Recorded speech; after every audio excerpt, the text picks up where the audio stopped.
So let me now take up agenda item 3 and allow me in my capacity as chairperson in office of the OSCE to deliver my address.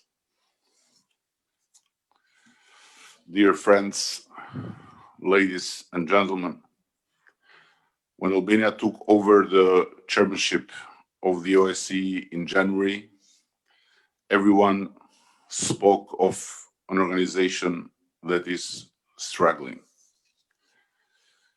By sitting here now, I can only confirm what my predecessors also felt. We are in crisis, a worsening crisis. This is not a state of affairs that is being brought on by our organization, its structures, or its people. They should all be commended for their tireless commitment to improving comprehensive security in Europe. Instead, let's face it, this sorry state of affairs has been brought on by us, the 57 participating states of the OSCE. We supposedly have a shared vision, created in Helsinki and continued in Paris, Istanbul, and Astana for a democratic, peaceful, and united Europe. That vision is moving further away from us because our principles are not respected, because our commitments are not implemented, because the divergence in our views is growing, because unilateral is too often chosen over international, because confrontation is chosen over conversation, and because disruption is chosen over cooperation. This should at least deeply trouble us all. We must bear in mind the world also beyond the OSCE region, a world in which we represent a declining share of the global population, a declining share of global GDP, a world in which we are concerned about preserving and promoting our interests. Will not maintain our influence if we are not united or steadfast in our commitment to what we stand for. But setting aside the geopolitics, I am far more troubled by what our current crisis of cooperations means at the local level. It means we fail to properly address our weaknesses and to better ourselves, or tackle the threats and challenges our societies face, from terrorism to climate change, or stand up for the rights and freedoms of all our people, including the young, the elderly, the vulnerable, and the underrepresented. Yet the appeals of previous OSCE chairs calling for strengthened cooperation to address this have largely fallen on deaf ears. I have to say this. Your heart is either in this organization or it isn't. You either want to prevent and settle conflicts or you don't. You either want to promote free media or you don't. You either want to protect human rights and democracy or you don't. It is really that simple. Our organization is only as strong as its commitments, and our regional security is only as strong as your will to implement those commitments. If that will is lacking, as it seems to be today, then we will struggle to ever emerge from a crisis that brings us crisis and crisis all and over again. Look at what happened to Belarus and how suddenly OSCE remained there as a kind of last resort, while the other mega structures looked useless. Why so? Because, sadly enough, whatever happens out of the EU, raises immediately the barricades between the EU and NATO countries and Russia, but not only. And it becomes immediately a matter of much larger scale, while the very matter of people, ordinary people, concerns, aspirations, rights, freedoms in the place of crisis is de facto put in jeopardy. It cannot go on like that endlessly. This should change, sooner the better. Our organization cannot work if the Cold War attitude is not left behind for good. Much easier said than done, of course, but at least it should be said and it should be discussed. And in no other space than this space, the OSCE space, this can be discussed and hopefully can happen. And no other organization than this one can raise to the challenge of uniting, while these two conflicting worlds within the space of Helsinki School of Thought raise and disrupt over and over again. Dear colleagues, even by usual standards, this has been a particularly testing year for the OSCE. The extraordinary and unprecedented consequences of the COVID-19 pandemic have touched all areas of our lives. My sympathy goes to those who have lost loved ones as a result of the virus. And my sincere thanks goes to those health and frontline workers who persevere every day, every night in keeping us safe and maintaining our essential services. While we predominantly focus on the health and economic consequences of COVID, we must also tackle its adverse impact on our comprehensive security. It has led to disruption in our military verification activities, intensified the humanitarian impact of conflicts, resulted in a significant increase in cybercrime, and proven fertile ground for disinformation, to name but a few examples. It has also had a substantial human impact, with emergency measures restricting rights, increases in domestic violence and online exploitation, and worrying instances of xenophobia, discrimination, and intolerance. We all know this will feel like a long winter, but there is a brighter future ahead, and we can and we will take bold and concerted measures to build back better and to not waste the future. At the outset of the year, I stated that the conflict with respect to Ukraine was the utmost priority of our chairmanship. That has not changed. It cannot change. Some progress is being made, but there is still a long way to go for a comprehensive and peaceful resolution of the conflict, including with respect to the challenges related to Crimea. It remains an unacceptable situation, bearing in mind our principles and commitments, and let not forget the Minsk agreements. 7 years on, lives continue to be lost. Every single casualty is a devastation for a household, for a family, for a community. In my first visit as chairperson in office to Ukraine, I witnessed personally how the conflict has taken its toll on the population. But I also witnessed the positive change that the OSCE can bring. And we have seen what further progress is possible when there is a political will, as shown by the mutual release and exchange of detainees in April, and most recently with the measures to strengthen the ceasefire that took effect on 27th of July. This has resulted in unprecedented low levels of ceasefire violations on the ground, although casualties continue due to mines and explosive objects even under this new normal. So the humanitarian situation remains worrying. It is unfortunate that by now it has not been possible for the sides to build on this tangible commitment to ceasefire to make progress in other aspects of the Minsk agreement. And let me repeat, shying away from the Minsk agreement is not finding a way towards the future.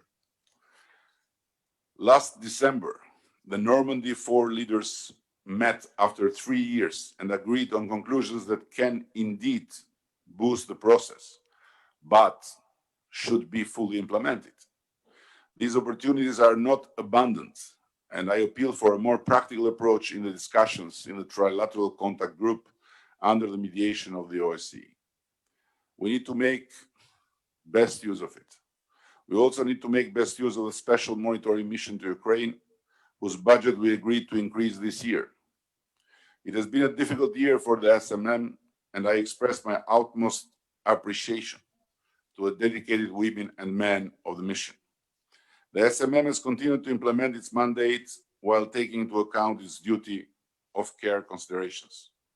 But there is no justification for any interference with the work of the mission throughout Ukraine.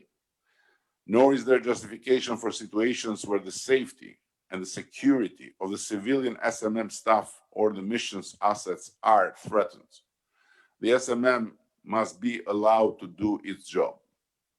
Elsewhere in our region, while the world was fighting the pandemic, the OSCE's mediators were also fighting distrust and the potential hardening of conflict divides. We cannot let this Ministerial Council pass without referencing the recent fighting in the Nagorno-Karabakh conflict context, where many lives were lost. I'm thankful fighting was over and has ceased. Now it is time to implement the commitments undertaken, and I express my full support for initiatives under the auspices of the co-chairs of the OSCE Minsk Group to relaunch the negotiation process. Substantive negotiations must now be continued in good faith in order to reach agreement on the steps for a comprehensive, peaceful, and lasting resolution of the conflict. Our chairmanship has also sought to prioritize the situation of conflict-affected populations in Georgia.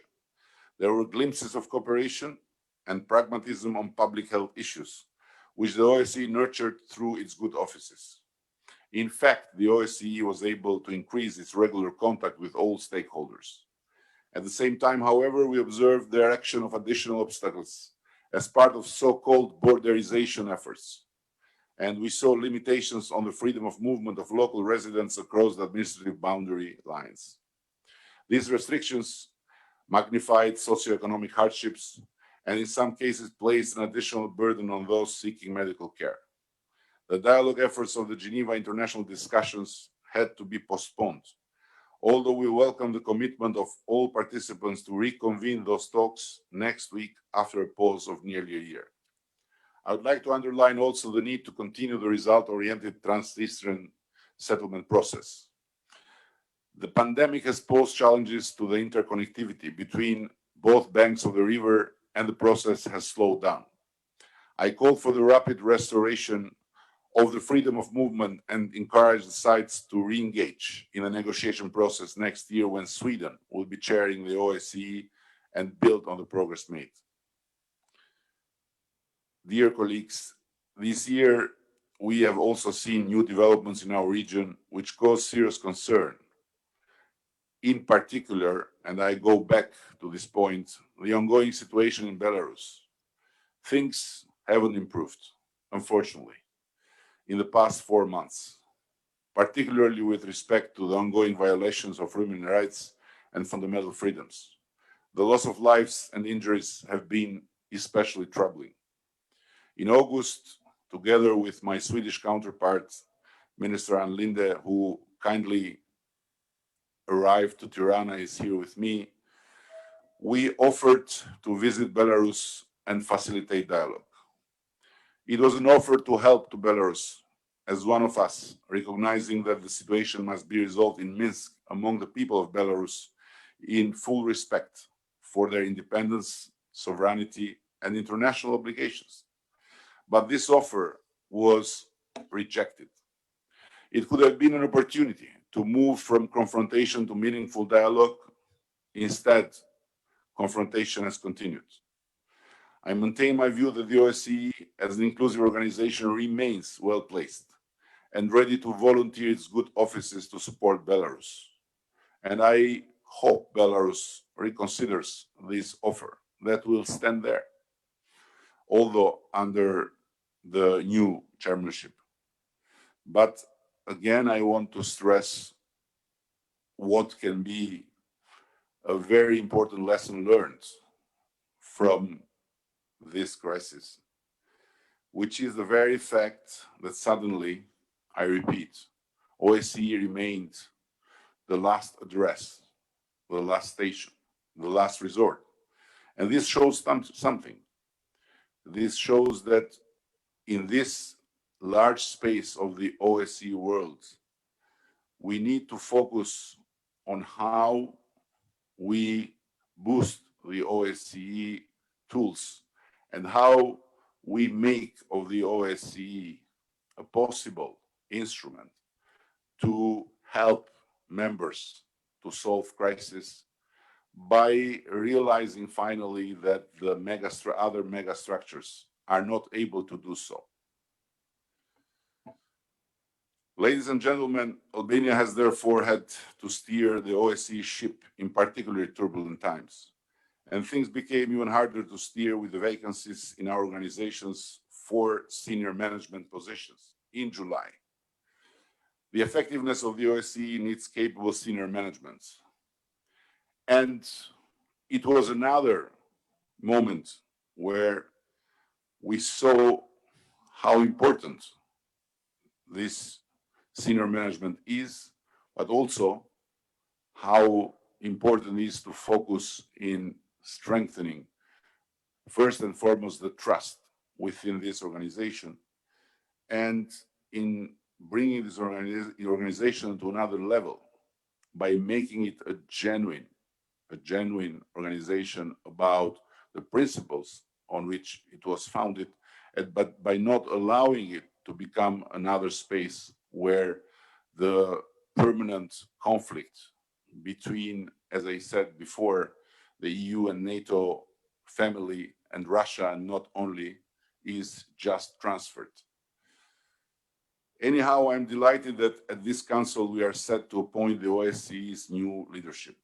Helga Schmidt as Secretary General, Matteo Mecacci as the Director for the Office of Democratic Institutions and Human Rights, Teresa Ribeiro as representative of freedom of media, and Kairat Abdrakhimov as the High Commissioner on National Minorities. I have every confidence in their abilities, and I call on you all to fully support them in implementing their vital mandates over the next 3 years. I'm also delighted we now have a succession of future chairs in Sweden and Poland. Together with the new leadership and upcoming chairmanships, I believe we can get back to full power and chart a way forward for our organization. In a shifting world, we all recognize the need for new strategic direction, an openness to reform and sufficient investment. And new strategic direction, openness to reform and sufficient investment should be 3 main goals for the OSCE itself. So colleagues, let's use Tirana as an opportunity to turn a corner, to emerge from our current crisis of cooperation, and to build towards 2025, the 50th year of the OSCE, to make it an organization that delivers on its commitments for each and every one of our people. Thank you very much.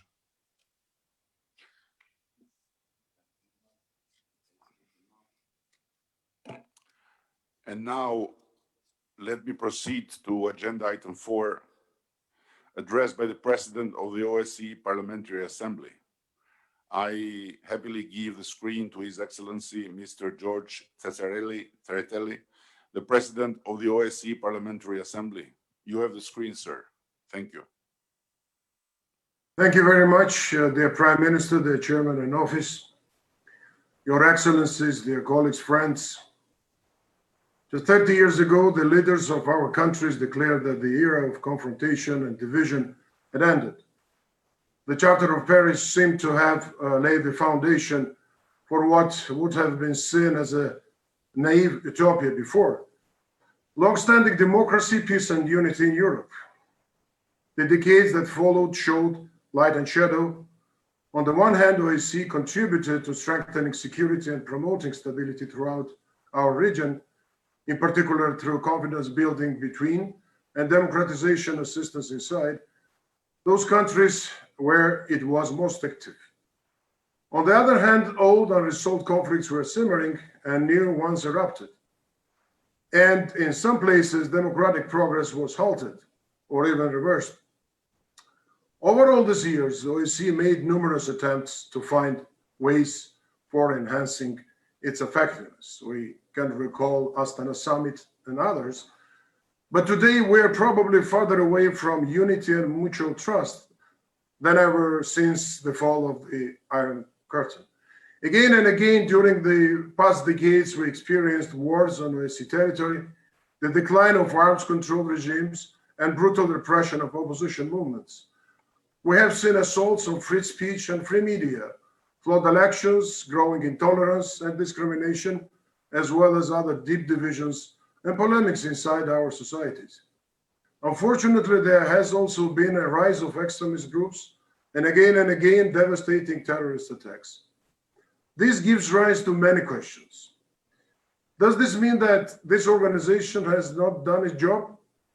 The answer to this is twofold, as is the whole history of the OSCE.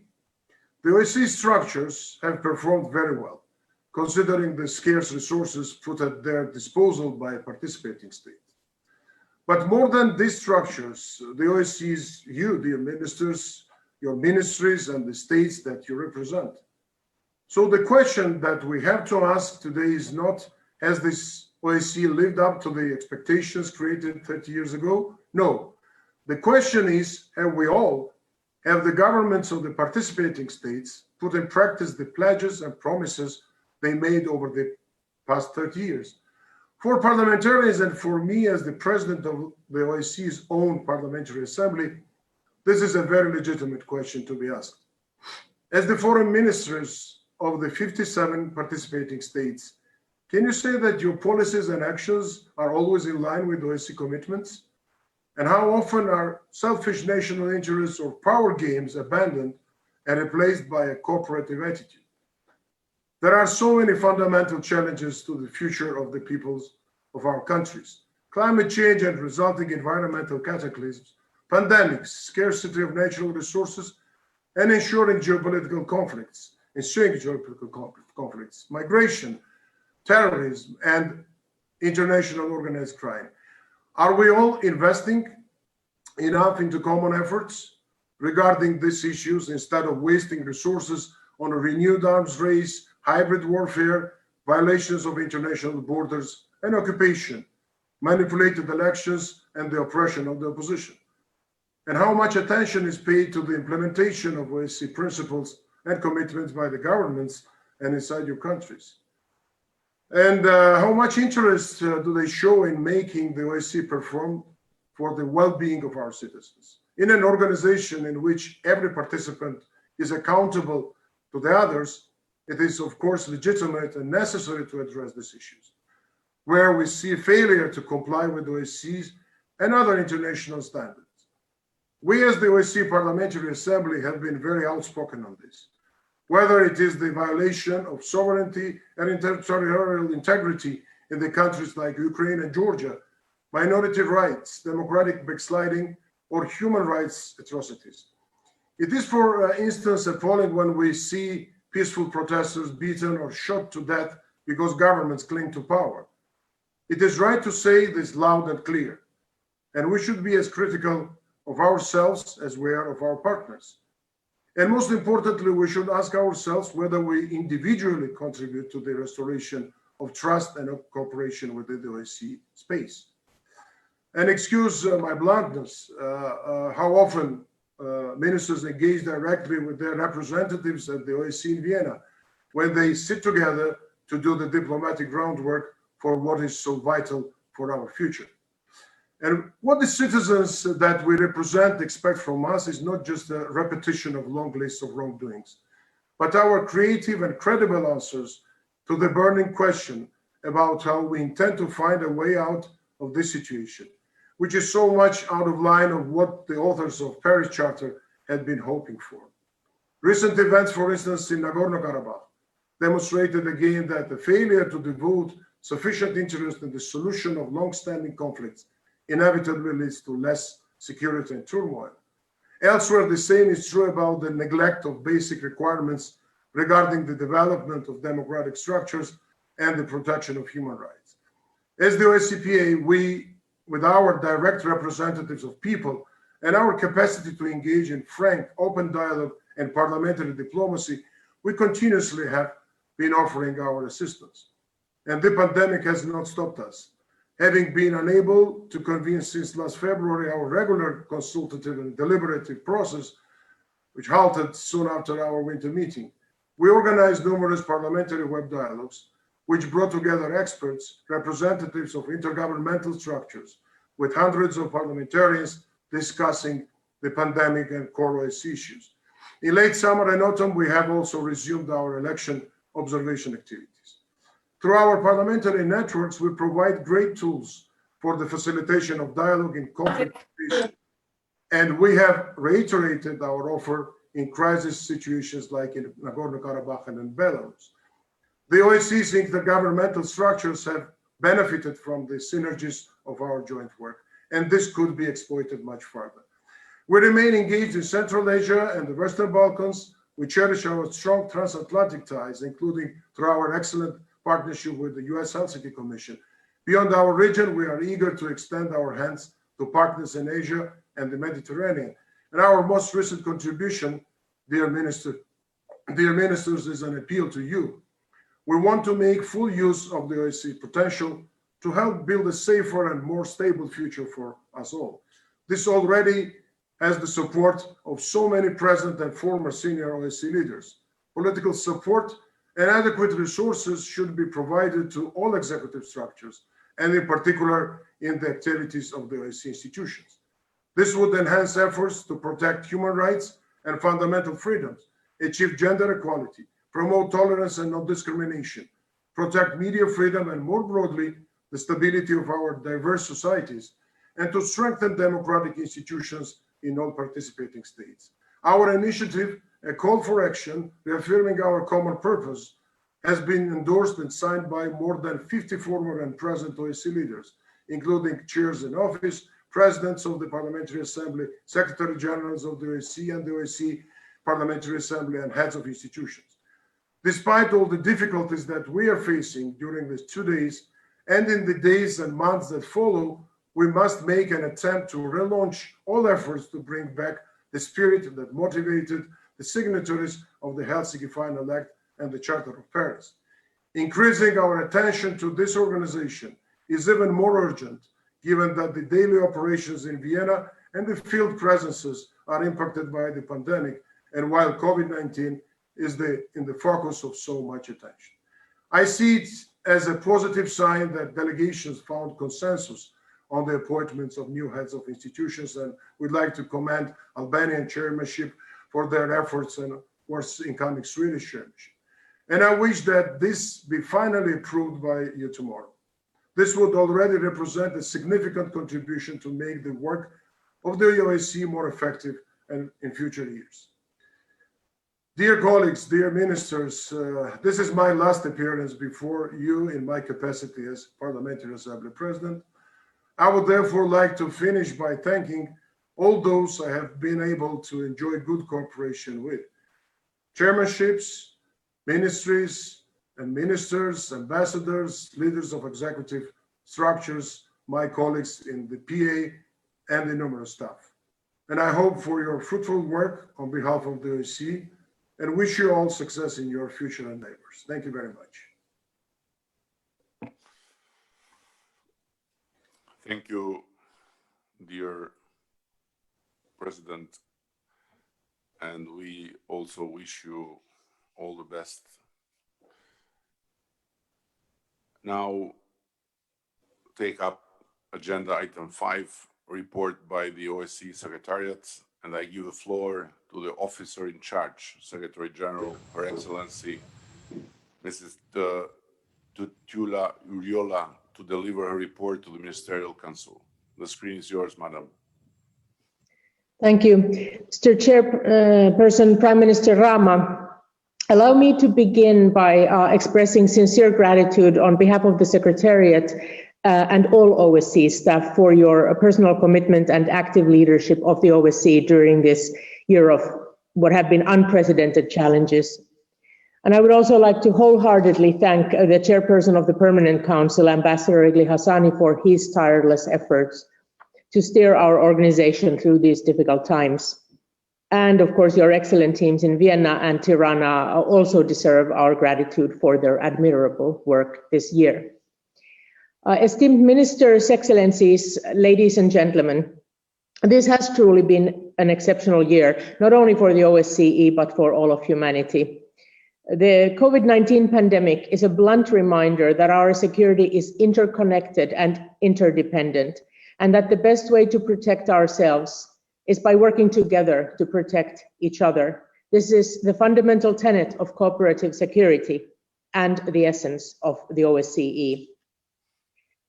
We should all take pride, I would say, in how quickly, flexibly, and successfully our organization responded to the challenges of the COVID-19 crisis. Due to the resolute leadership of the chairpersonship and Troika and the steadfast support of participating states, effective management by former Secretary General Greminger, and the flexibility and commitment of all OSCE executive structures, we rapidly adapted our working methods to maintain our platform for dialogue and to continue to fulfill our mandates, all the while protecting the health and safety of OSCE staff. So how have we adapted on the ground? Our special monitoring mission to Ukraine continues its regular monitoring and reporting through relying more heavily on UAVs and cameras, though. All the other field operations have adjusted to the new circumstances and continue to operate.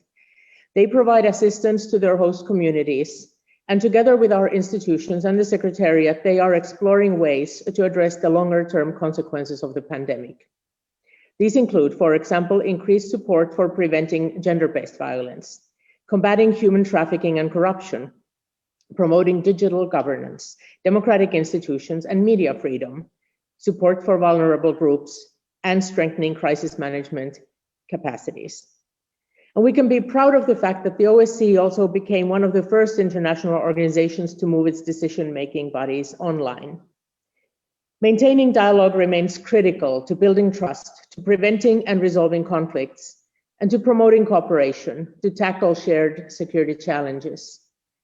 As this Ministerial Council demonstrates, COVID-19 has not prevented our unique regional platform from fostering an inclusive security dialogue where all participating states have an equal voice. Nevertheless, we must acknowledge that the pandemic is having profound and long-lasting effects on our societies and economies, with serious consequences for peace and stability. Our security environment has become more volatile and unpredictable.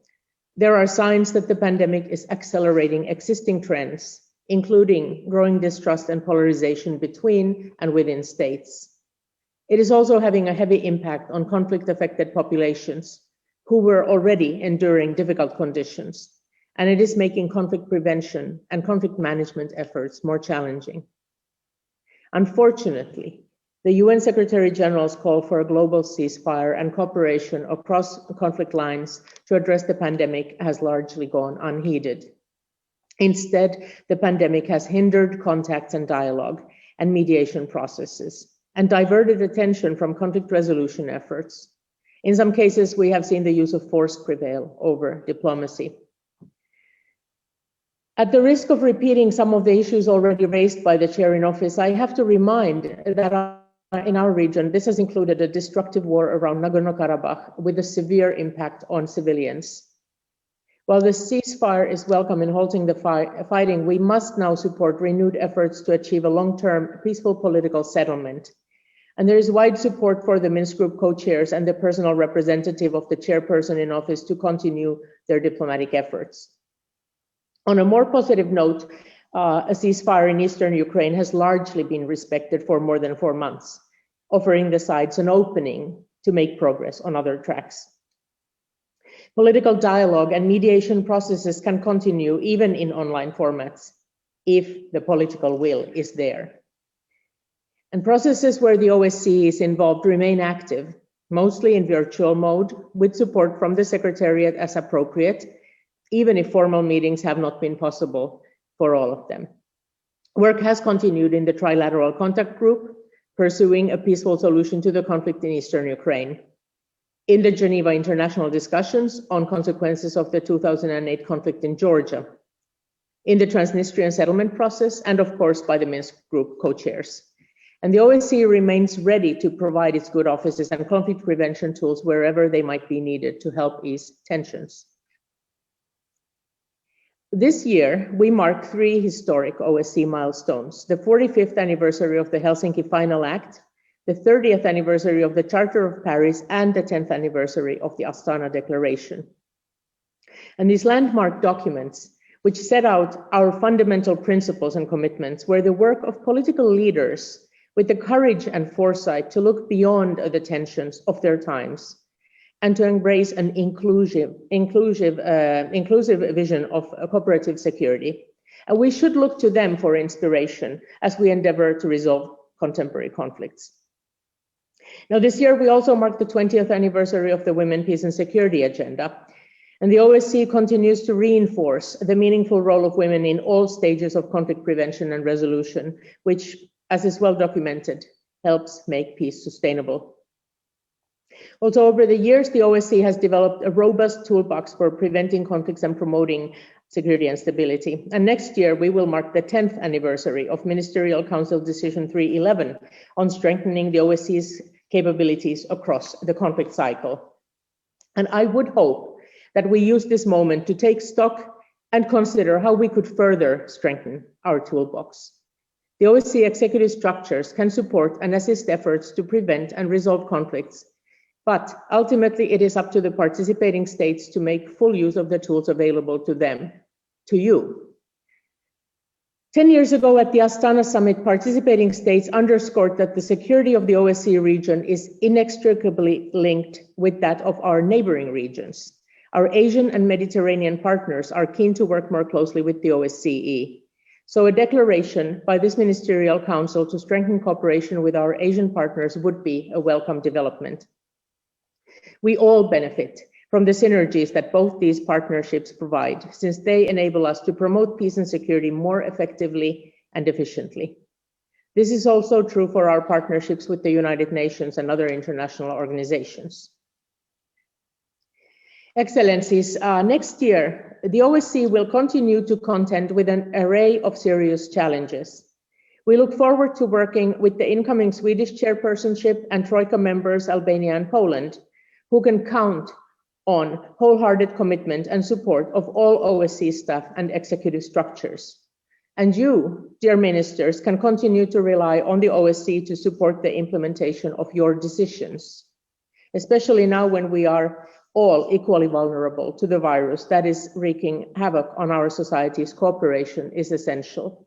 So I hope that in the coming weeks, also following your appointment of a new Secretary General and new heads of the institutions, we will see renewed commitment to cooperative security and the timely adoption of a reasonable budget that will enable the organization to support you. Of course, we are well aware that many participating states now face financial constraints that are quite serious. But I hope that you agree that the OSCE has always been a very good value for money.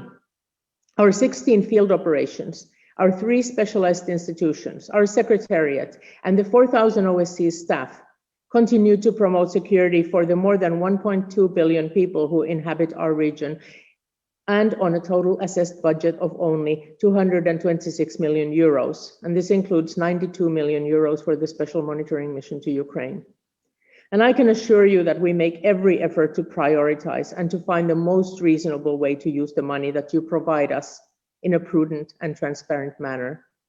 It is the women and men of our field operations, institutions, and the Secretariat who translate your directives into action.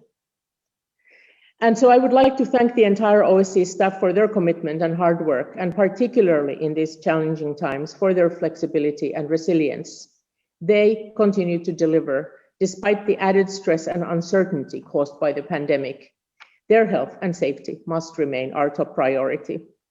And sadly, last month we lost an OSCE colleague to COVID-19. So on behalf of us all, I extend my deepest sympathy to Ms. Tatiana Palaguta's family and friends, and to her colleagues in our program office in Bishkek. This year, the pandemic reminded us that we need to be prepared for unexpected challenges, and that is more important than ever to cooperate in finding solutions. On a positive note, once again, the OSCE has demonstrated its responsiveness to crisis and its ability to quickly adapt our work in promoting security and stability to new developments. And we've continued to see excellent cooperation among the Secretariat, the field operations, the institutions, and the Parliamentary Assembly. All in all, we can be proud that the OSCE remains flexible and resilient. And in the coming year as well, you can count on us to do our utmost to fulfill the mandates that you've given us to promote peace and security for the benefit of people throughout our region. In closing, I would like to thank the Albanian chairpersonship and you, Prime Minister Rama, as the chairperson of the OSCE, for placing your trust in me to carry out the essential functions of the Secretary General over the past few months. It has been a great honor and a privilege to do so. And along with my fellow directors and all the Secretariat staff, I look forward to the appointment of a new Secretary General. Thank you. Thank you very much, Madam.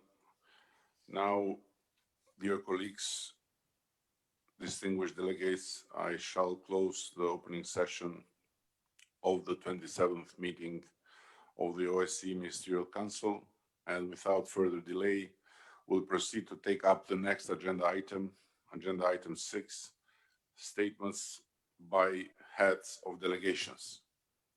The opening session is closed. I hereby declare the first plenary session of the 27th meeting of the OSCE Ministerial Council open. Your Excellencies, ladies and gentlemen, dear colleagues, let me take up agenda item 6, statement by head of delegations. I invite you to present your contributions. At this point, I would like to remind you that in line with the OSCE rules of procedure, the speaking time is limited to 5 minutes. Let me now give the screen to the first speaker on my list, the distinguished representative of Germany, His Excellency Minister of Foreign Affairs, Heiko Maas. Vielen Dank, Herr Vorsitzender der Parlamentarischen Versammlung der OSZE, liebe Kolleginnen und Kollegen. Die Unterzeichnung der Charta von Paris vor 30 Jahren war nichts anderes als ein Glücksmoment für Deutschland und auch Europa und ein Moment, in dem die Hoffnung auf ein neues Zeitalter der Demokratie, des Friedens und der Einheit Europas greifbar nahe schien. Und vieles ist seitdem auch erreicht worden. Europa ist in den letzten 30 Jahren demokratischer, freier und auch wohlhabender geworden. Aber gerade zurzeit haben wir es wieder mit einer wachsenden Anzahl von Krisen und Konflikten auch in Europa zu tun. Und daher gilt es heute mehr denn je, die OSZE als multilaterales Forum für Vertrauen und Dialog zu stärken, um gemeinsam Sicherheit und Stabilität im OSZE-Raum zu bewahren. Und wir müssen uns wieder die Grundprinzipien vor Augen führen, auf die wir uns gemeinsam verpflichtet haben. Der Acquis der OSZE, angefangen mit der Helsinki-Schlussakte über die Charta von Paris bis zur Erklärung von Astana, das sind die Fundamente unserer Kooperation. Mit dem Erhalt von Frieden und Sicherheit dienen auch die Abkommen über konventionelle Rüstungskontrolle und vertrauens- und sicherheitsbildende Maßnahmen. Wir bedauern, dass es auch in diesem Jahr nicht gelungen ist, die notwendige und von vielen OSZE-Staaten unterstützte Modernisierung des Wiener Dokumentes voranzubringen. Der strukturierte Dialog über gegenwärtige und zukünftige Sicherheitsherausforderungen wird damit immer wichtiger werden. Und sein Potenzial sollte auch genutzt werden, um den Weg zu ebnen für die Schaffung neuer Mechanismen der Vertrauensbildung in Europa. Ich bin froh, dass es in der Ostukraine nun erstmals seit dem Ausbruch des Konfliktes vor mehr als 6 Jahren einen dauerhaften Waffenstillstand gibt. Es ist eine lang ersehnte Entlastung für die Zivilbevölkerung vor Ort und es ist auch vor allen Dingen nicht zuletzt ein Verdienst der OSZE. Im jüngst wieder aufgeflammten Konflikt um Bergkarabach ist die OSZE-Minsk-Gruppe aus unserer Sicht nach wie vor der richtige Rahmen, um eine politische Lösung zu finden, die langfristigen Frieden für die Bevölkerung endlich gewährleisten kann. Die Minsk-Gruppe hat das Mandat und hat auch das Potenzial, einen Mehrwert bei der Vertrauensbildung und beim Wiederaufbau zu bieten. Und dazu muss auch die Präsenz des persönlichen Beauftragten des OSZE-Vorsitzes vor Ort weiter gestärkt werden. Mit Blick auf die Krisen im OSZE-Raum steht außer Zweifel, dass wir alle eine handlungsfähige OSZE heute dringender denn je brauchen. Und deshalb ist es von höchster Priorität, dass wir morgen die Vakanz der 4 Spitzenpositionen beenden und den Beschluss zur Neubesetzung treffen. Der vorliegende Kompromiss ist insbesondere den unermüdlichen diplomatischen Anstrengungen des albanischen Vorsitzes zu bedanken. Sie, lieber Edi Rama, und Ihr Team haben es geschafft, dass das künftige Spitzenteam nicht nur hochqualifiziert ist, sondern zum ersten Mal in der Geschichte der OSZE auch allen Ansprüchen von Gender Balance und geografischer Ausgewogenheit zu entsprechen. Und dafür gelten Ihnen unsere Anerkennung und unser Dank. Ich bedauere es sehr, dass es zum Abschluss Ihres Vorsitzes nicht möglich war, in Tirana zu sein, um dort auch die sprichwörtliche albanische Gastfreundschaft zu genießen. Abschließend möchte ich dir, lieber Ann, versichern, dass wir den schwedischen Vorsitz 2021 nach besten Kräften unterstützen werden. Herzlichen Dank. Und damit übergebe ich an den Hohen Vertreter der Europäischen Union, Josep Borrell.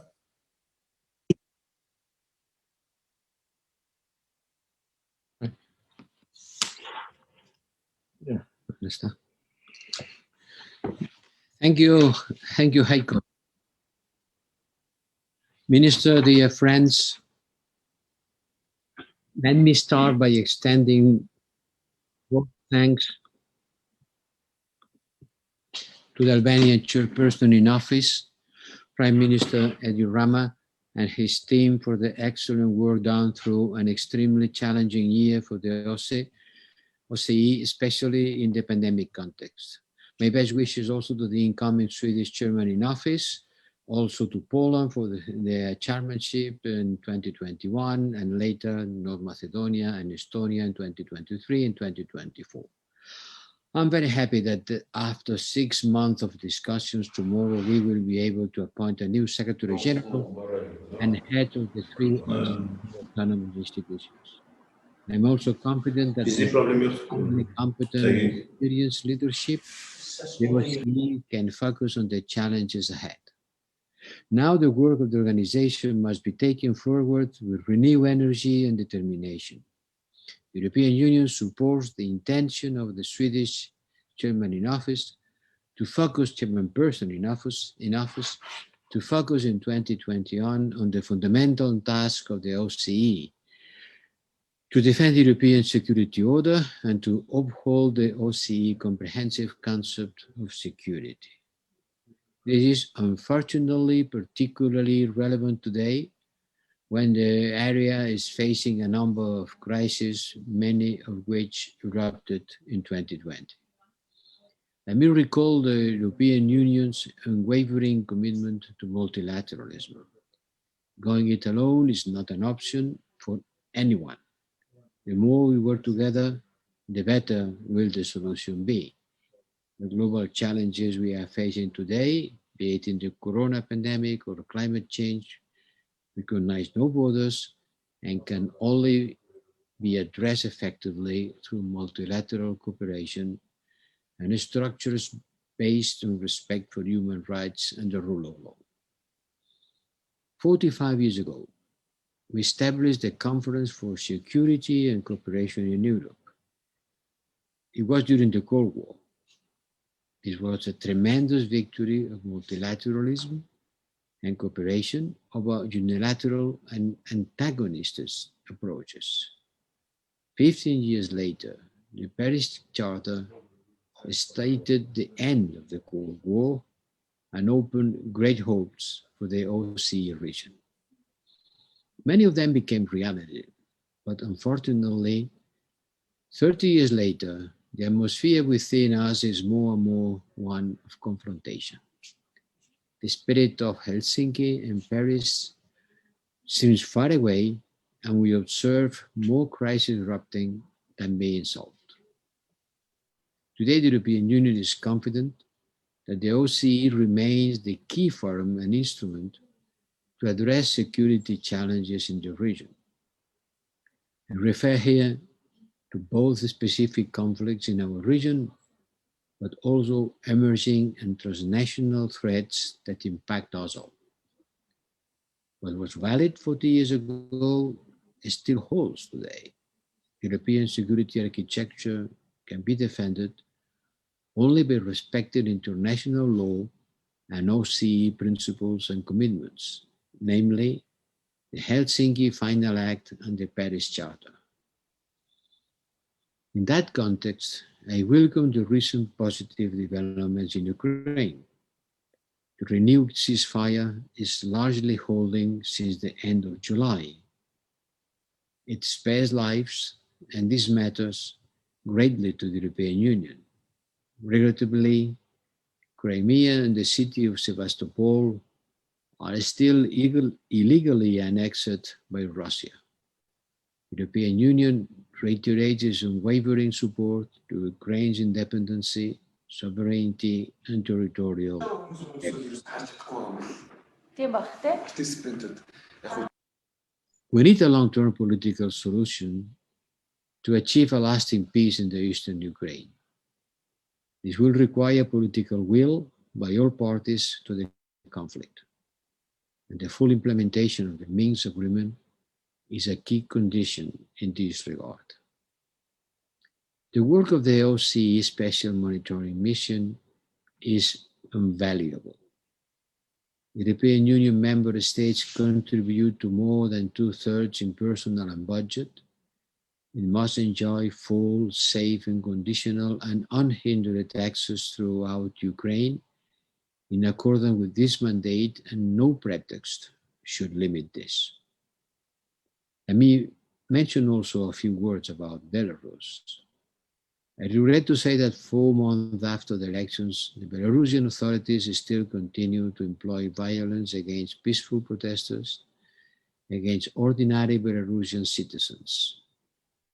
We welcome the report drafted under the framework of the OSCE Moscow mechanism, and we call on Belarusian authorities to fully implement its recommendations. We also urge Belarus to accept the mediation proposal of the Albanian chairmanship in office, the incoming Swedish one, and the OSCE Secretariat. In and around Nagorno-Karabakh, we welcome the cessation of hostilities. The ceasefire brokered in Moscow on 9th of November between Armenia and Azerbaijan will hopefully be a first step towards a comprehensive settlement. But a ceasefire is not peace, as we Europeans know all too well. Lasting peace, including the status of Nagorno-Karabakh, still needs to be negotiated. The European Union reiterates its full support to the only established format, the OSCE Minsk Group, led by its co-chair, to pursue this objective. We, the European Union, also stands ready to contribute to these efforts and to the implementation of agreements leading to sustainable peace and prosperous development of the entire South Caucasus region. We reiterate our conviction that the protracted conflicts in our area can be resolved only if participating states agree to solve them in line with the OSCE principles. This is the case for Nagorno-Karabakh, but also Georgia, through the Geneva International Discussions, and Moldova. We therefore welcome the adoption of the ministerial statement on the negotiations of the Transnistrian settlement process in the 5+2 format. Excellencies, stability in the OSCE area is a strategic priority for the European Union. We will continue to mobilize our instruments and policies towards achieving this goal. In the Western Balkans, European Union integration and enlargement perspective are a strong tool for pushing forward positive change in line with our shared interest, from security and stability to economy and efforts against climate change. In our Eastern neighborhood, we are now shaping our future Eastern Partnership agenda, which for 11 years has been delivering tangible results for the people. In Central Asia, the European Union remains committed to supporting reform, democracy, regional cooperation, and economic development, in line with our 2019 strategy on Central Asia. We wish to support concretely green and sustainable post-COVID recovery in the region. Together with its member states, the European Union continues to believe that it is vital to modernize the OSCE political-military toolbox, most notably the Vienna document, in order to increase military stability, transparency, and predictability. Mr. Chairperson, dear friends, the OSCE is the world's largest regional security organization.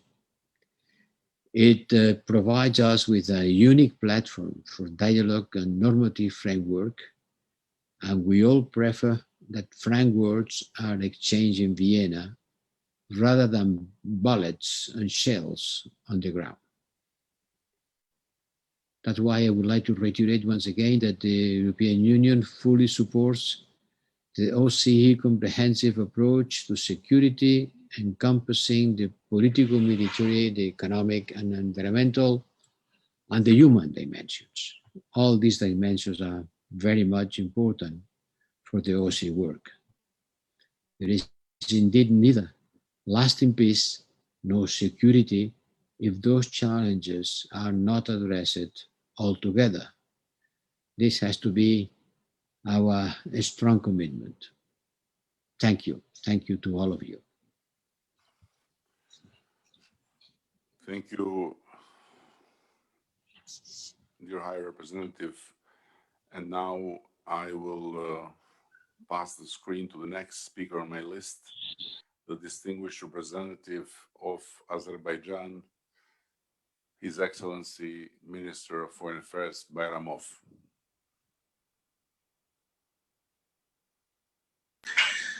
Mr.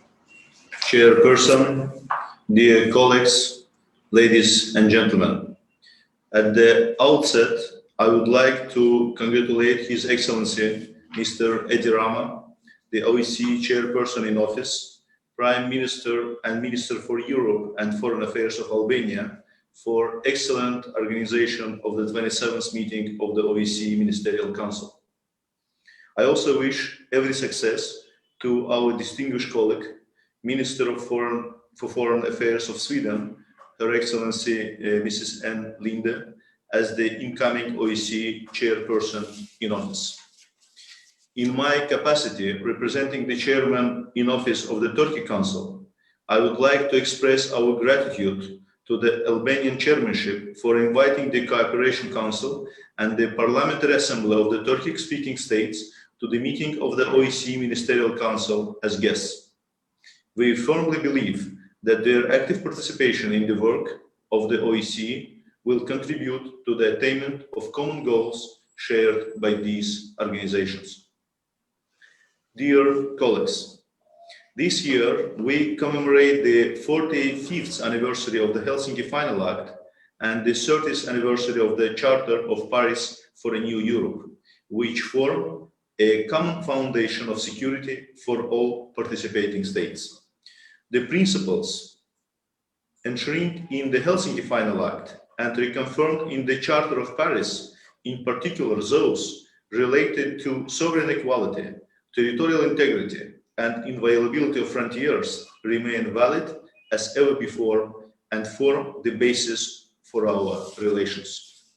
Non-compliance with international law as with OSCE principles, lie behind the immediate causes of violent conflicts, which continue to pose a serious threat to regional peace and security. On this solemn occasion, the participating states must reaffirm their commitment to ensure unconditional respect for and implementation of the principles of the Helsinki Final Act without any exception, double standards, geographic or any other preferences. The trilateral statement signed on 10 November 2020 between Azerbaijan, Armenia and Russia has created a ground for putting an end to the almost 3 decades long armed conflict between Armenia and Azerbaijan. I am pleased to inform the Ministerial Council that implementation of this agreement ensured cessation of all military activities and return of Agdam, Kalbajar and Lachin districts to Azerbaijan. The 10 November statement also contains an important provision related to the return of the internally displaced persons and refugees to their homes under the supervision of the UNHCR. The agreement also envisaged removal of obstacles to all economic and transport links in the regional and guarantees for safe movement of persons, vehicles and cargo between Armenia and Azerbaijan in both directions, including connection between the mainland Azerbaijan and its Nakhchivan Autonomous Republic. Under the trilateral statement, the joint monitoring center of the Russian Federation and Turkey will be established to monitor the implementation of agreements by Armenia and Azerbaijan. I would like to thank the Russian Federation and the Republic of Turkey for their respective contributions to make this agreement a reality.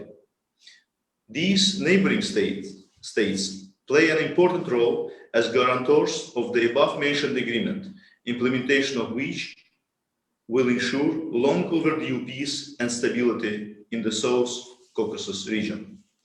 Sustaining peace, rehabilitation and reconstruction activities, providing humanitarian assistance to those in need, including returned IDPs and refugees, should be absolute priority.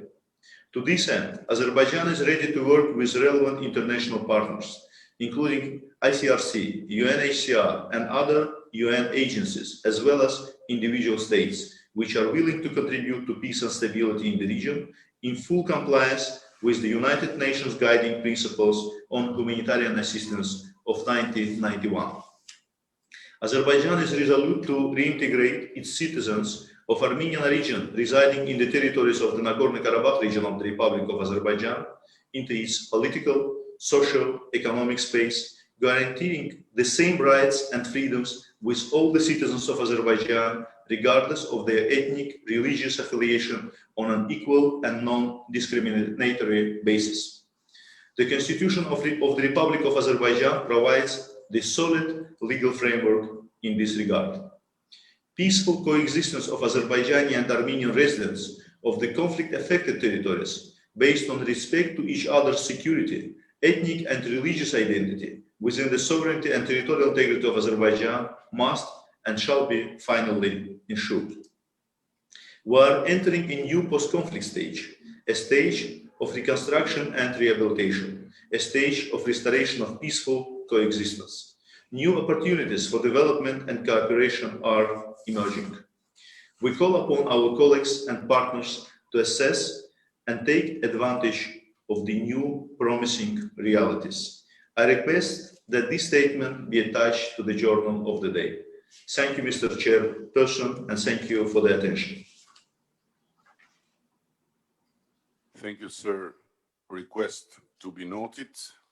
And now I pass to the next speaker, the distinguished representative of Ukraine, His Excellency Minister of Foreign Affairs Kuleba. The screen is yours, sir. Thank you. Mr. Chairman, Excellencies, ladies and gentlemen. This year marks a number of important commemorative dates for the OSCE and the participating states. Today, we should focus on the core business of the OSCE, that is the conflict resolution and mitigation of their impact on the everyday life of our citizens. I state with regret that this is the 7th OSCE Ministerial Council meeting where Ukraine and the OSCE community place focus on the challenges of the ongoing Russian aggression against Ukraine for the entire OSCE region. As the aggression does not subside, I will again underscore the imperative of restoration of respect for the basic OSCE principles and commitments and undiminishing necessity to maintain pressure on Russia to make it change its behavior. This must be part and parcel of our everyday work.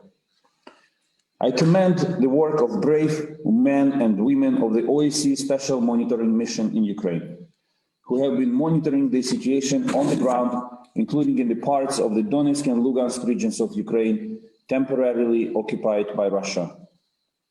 The SMM observers continue registering the most modern Russian weapon systems, and the SMM UAVs keep spotting illegal crossing of the military vehicles from Russia into the sovereign territory of Ukraine. These activities were persistently undermined and obstructed by the Russian occupation forces.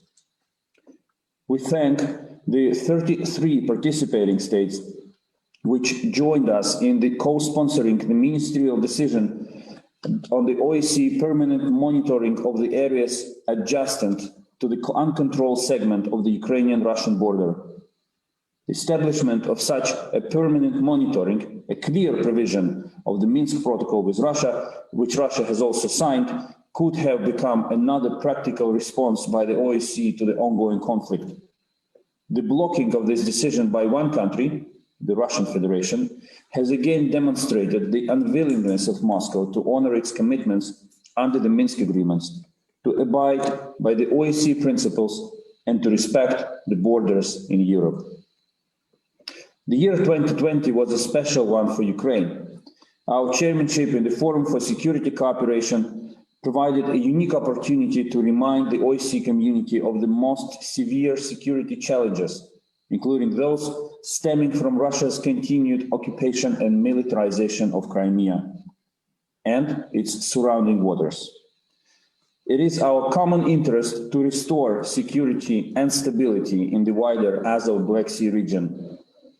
The UN General Assembly resolution on this issue, to be adopted next week in New York, is aimed at achieving this goal, and I call on OSCE participating states to support it.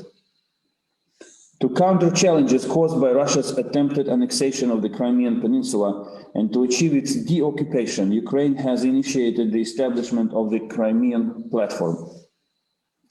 Within this international cooperation mechanism, we will coordinate our activities to mitigate threats to security, economic prosperity, and environment in Crimea, to remedy mass human rights violations, and to address other problems. I would like to thank those countries who have already supported this initiative and call on other countries and partners and friends to join us in this new format. We are grateful to all partners which have been keeping high on the OSCE agenda the deteriorating situation with observance of human rights and fundamental freedoms, including religious, in the Autonomous Republic of Crimea and the city of Sevastopol. The cynical and systematic persecutions of dissenting voices by the occupying power cannot be left without consequences. I will be able to deliver more on this, including on the Crimean Platform, and to listen to your views at the side event, International Response to Crimea's Occupation, the Next Steps, which will be held a couple of hours later today. Let me say it loud and clear. Ukraine remains committed to the peaceful resolution of the Russian-Ukrainian conflict. Throughout the year 2020, we have demonstrated this resolve in practice in the Normandy format and in the trilateral contact group. We encourage Russia to engage in discussing modalities of withdrawal of its forces from Crimea and parts of Donbas. We wish to end this conflict as soon as possible.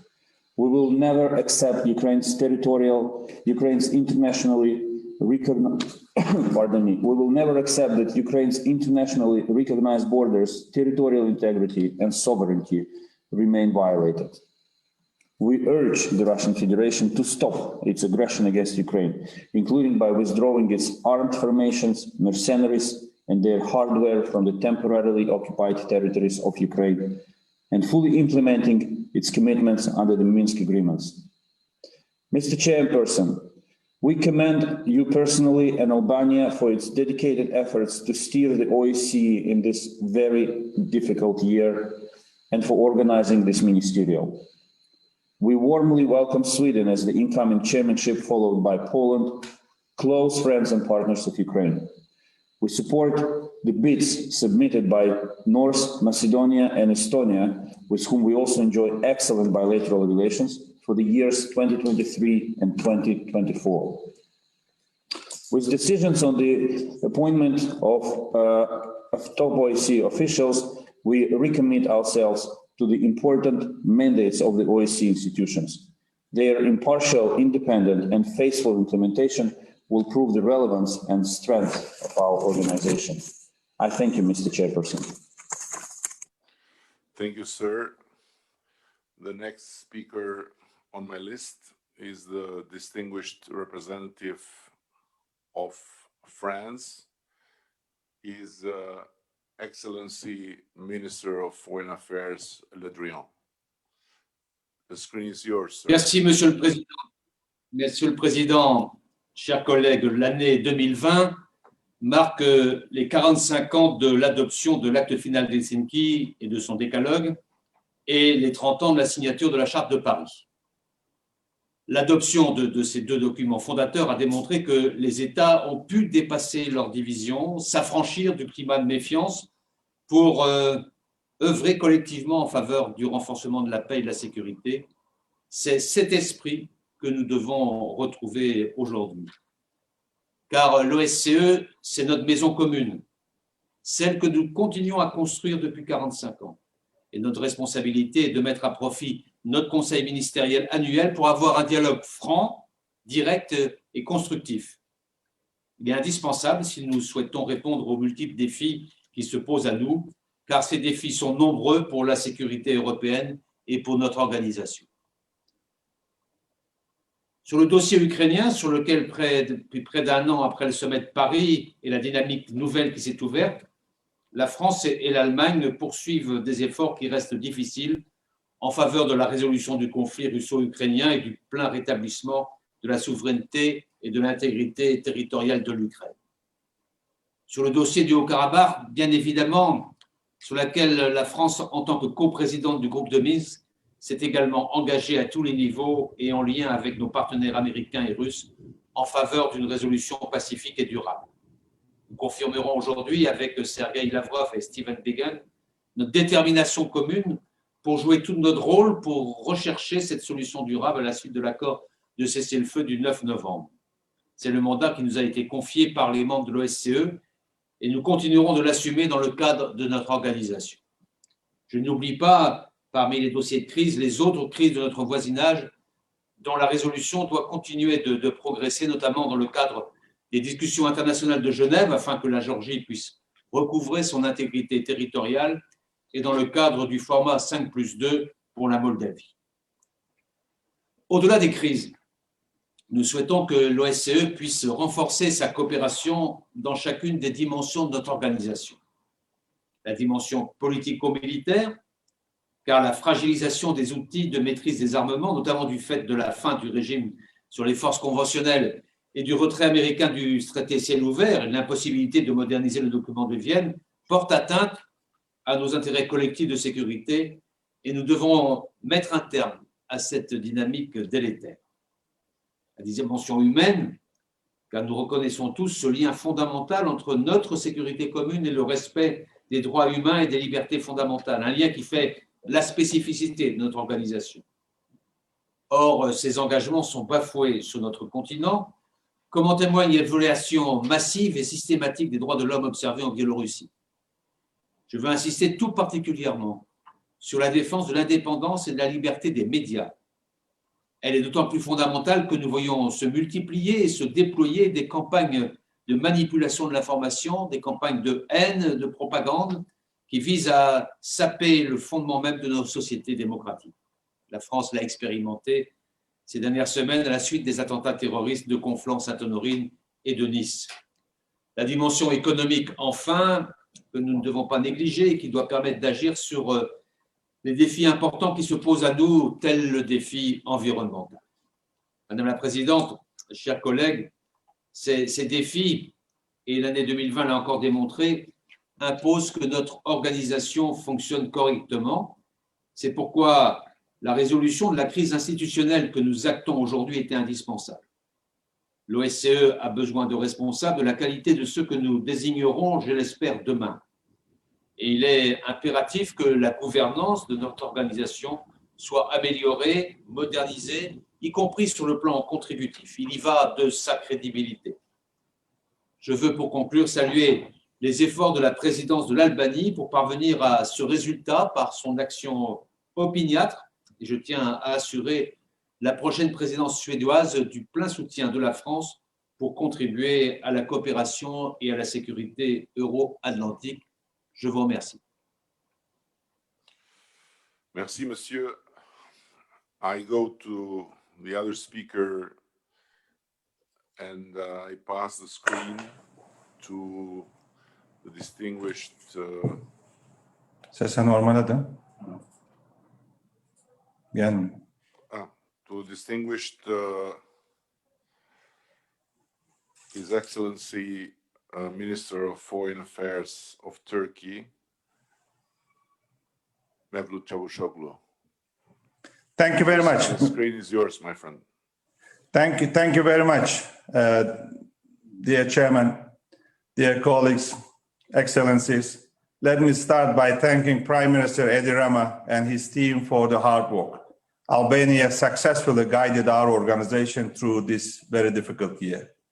We are glad that a consensus has been reached on the appointment of the Secretary General and the heads of the institutions. We also welcome the incoming chair, Sweden. We are ready to support them during their chairmanship. I hosted Foreign Minister and Linda in October, and we were able to go over their priorities. We welcome and support their priorities. I also want to thank North Macedonia and Estonia as well as for their readiness to assume the upcoming chairmanships. In 2020, due to the pandemic, we all face economic and social challenges that we have never seen before. These consequences of the pandemic showed us once again that there is an increasing need for international solidarity and multilateral approaches. The OSCE, as one of the main pillars of the rules-based international order, should effectively respond to these challenges and adapt to realities on the ground. Dear friends, today we witness a number of conflicts across the OSCE region. The situation in Nagorno-Karabakh is one of them. Recent developments show that the 30-year-long occupation of Azerbaijani territories was not sustainable. Turkey has always been on the side of international law and legitimacy. As a member of the Minsk Group, we are committed to support all efforts for finding a lasting settlement to this conflict. We always advocated that such a settlement should be based on international law, relevant UN Security Council resolutions, and OSCE principles. It should be based on the sovereignty and the territorial integrity of Azerbaijan. Now, with the recent agreement between Azerbaijan, Armenia, and Russia, there is a real chance for peace after 3 decades. This will certainly have positive implications on regional stability, as well as Azerbaijani-Armenian and Turkish-Armenian relations. We call on the other members of the Minsk Group, and in particular the co-chairs, to refrain from politically motivated actions that will undermine the path to a negotiated settlement. The situation in and around Ukraine is also a major challenge. Human rights violations in Crimea and the situation of the Crimean Tatars continue to be a source of concern. As in Azerbaijan, Turkey's commitment to Ukraine's independence, sovereignty, and territorial integrity, including Crimea, also remains firm. The OSCE has an important role to play in that respect. The special monitoring mission in Ukraine, under the leadership of Ambassador Chevik, carries out an important duty. Excellencies, dear friends, we assume the chairmanship of the Forum for Security Cooperation in the first 3 months of 2020.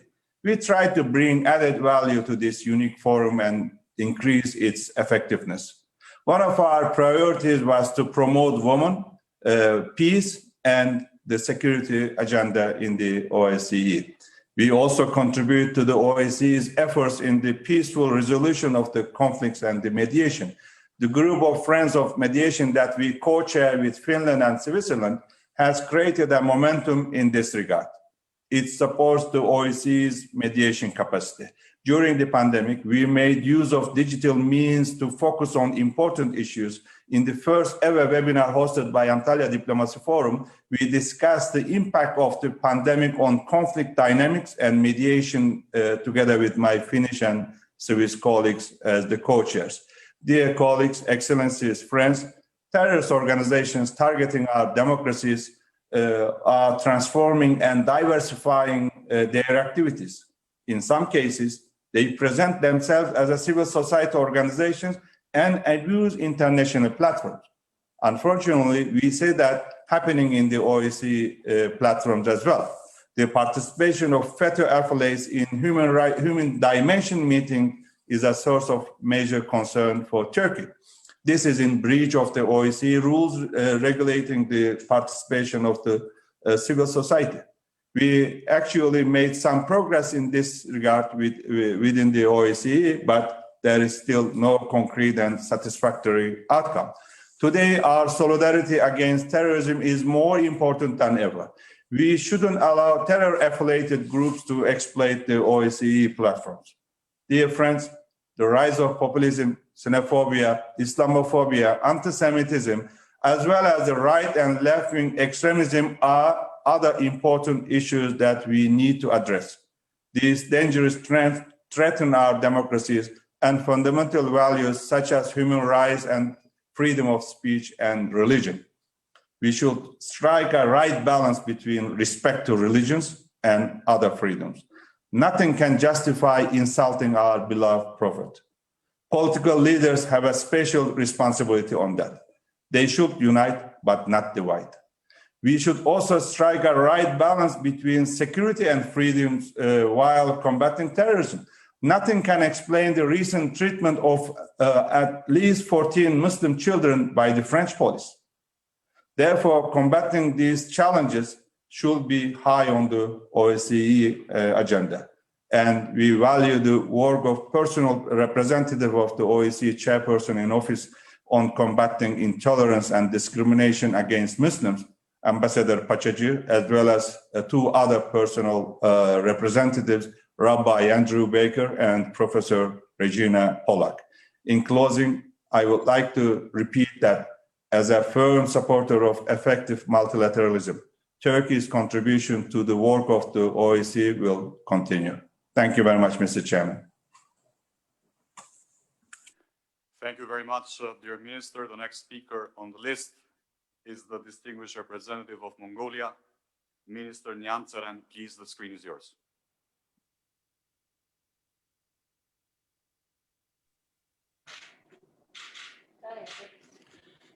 Mr. Chairperson, Ms. Acting Secretary General, ladies and gentlemen, I wish to join my previous speakers in expressing our sincere gratitude to Albanian chairmanship.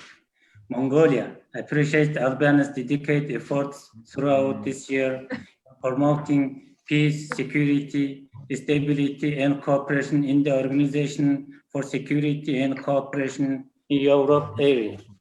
Mr. Chairperson, the 27th ministerial meeting is taking place in the middle of a worldwide fight against the COVID-19 pandemic. As a result of timely containment, strategy, and utilization of all possible resources, Mongolia was able to pause the outbreak until our first community transmission in November 2020. Although no lives have been lost, the pandemic's cost has been enormous. In the first 10 months, the national economy is dropped off by 9.7%, including 28% decline in total export and 15% decline in total import. The government of Mongolia has been taking all possible measures to minimize the negative impacts of COVID-19. And this effort has been greatly supported by our bilateral and multilateral partners. In order to prevent or ease at least some of the future risks and complications, we would appreciate if European countries render to support to our economy, particularly in intensifying agriculture and food industries. Mr. Chairperson, as the world's largest regional security organization in recent years, OSCE has made remarkable contributions in preventing crises, resolving protracted conflicts, and strengthening peace and development. Moreover, OSCE support has been valuable in the fight against terrorism, cybercrimes, and human trafficking across the region. Mongolia has been successful in overcoming challenges to democratic governance in the rule of law, human rights brought by the pandemic. Successful examples of adapting the governing functions to the pandemic realities include, but are not limited to, approval of the long-term development policy of Mongolia Vision 2050 in May, organization of the parliamentary elections in June, 2 times economic stimulus packages with a special focus on vulnerable groups of the population. The National Council of the Gender Equality, led by the Prime Minister himself, is paying considerable attention to gender issues, such as combating violence against women and girls, and psychological instability caused by household income decrease and the coronavirus lockdown. Mr. Chairperson, we do support the World Health Organization's view that COVID-19 vaccines must be recognized as a public good for the whole world and that all countries must contribute. Besides, Mongolia is one of the 19 countries under COVAX, which is the only global initiative aimed at ensuring equitable access to safe and effective vaccines. Therefore, we consider that once COVID-19 vaccines are licensed and approved, vaccination should start at both higher income and lower income countries at the same time. And we believe that OSCE countries will support this initiative on equal and concurrent vaccination. We deem that the OSCE participating states need to continue discussing ways to work together in a concerted manner and increase confidence at all levels. Only open dialogues and negotiations will provide us with an opportunity to adopt substantive ministerial decisions and maintain the key role of OSCE in the region and beyond. In closing, I would like to wish every success to incoming chairmanship of Sweden and assure them of our full support and cooperation. Thank you. Thank you, sir. Now I pass the screen to the next speaker, the distinguished gentleman from Netherlands, Minister of Foreign Affairs, His Excellency Blok. Please, sir, the screen is yours. Thank you, Mr. Chairman, dear Adi. I regret that we are not able to join you in Tirana, but I commend you for organizing our Ministerial Council so professionally, despite the challenging circumstances. I fully support the EU statement pronounced a few moments ago. And in addition, I would like to make the following points. When we last met a year ago, the coronavirus had not yet broken out. Since then, with the help of technology, we have managed to change the way we meet. But there are other developments that cannot be solved with technology, conflicts that flared up and require dialogue and political will to resolve. Not for the first time, Europe, our neighborhood, is in turmoil. And in this light, the importance of the OSCE as an honest broker and mediator can hardly be overstated. It provides a platform for dialogue, and all participating states must allow the organization to perform its functions. My government is very disappointed that the Belarusian authorities have declined the offer of the current and incoming chairman in office to facilitate a broad national dialogue. I recently met with Svetlana Tikhanovskaya, and I know that the opposition is willing to engage in such a dialogue. And I call on the authorities to cease the violence against peaceful protesters and to make use of the good offices of the OSCE to seek a peaceful solution. My country was amongst those that invoked the Moscow mechanism in response to the situation in Belarus. And we thank Professor Benedek for his report, which contains very forceful conclusions and recommendations. We regret that the Belarusian authorities refuse to cooperate with the rapporteur, and we urge them to heed the recommendations since they provide a roadmap out of the crisis. And that is exactly what is needed. While we welcome the cessation of the hostilities in Nagorno-Karabakh, we need to look into the option of an independent inquiry to establish the truth and whether any war crimes or human rights violations have been perpetrated, and if illegal weapons like cluster munitions and incendiary weapons were used, as well as the deployment of foreign fighters. The Netherlands continues to actively support the OSCE Minsk Group as co-chairs, who are uniquely positioned to assist in further negotiations on a sustainable and peaceful solution in the conflict, which is in the interest of all OSCE states. And therefore, it is crucial that all OSCE participating states take their responsibility in this process, which is not just a matter of concern to those that are currently deploying personnel on the ground. In this regard, we call for a role for the OSCE in the international monitoring of the ceasefire. And finally, the Netherlands reiterates the importance of maintaining the arms embargo that the OSCE has called for since 1992 in order not to jeopardize the ceasefire. We welcome the ceasefire in Ukraine and small steps taken to alleviate the burden on the civilian population.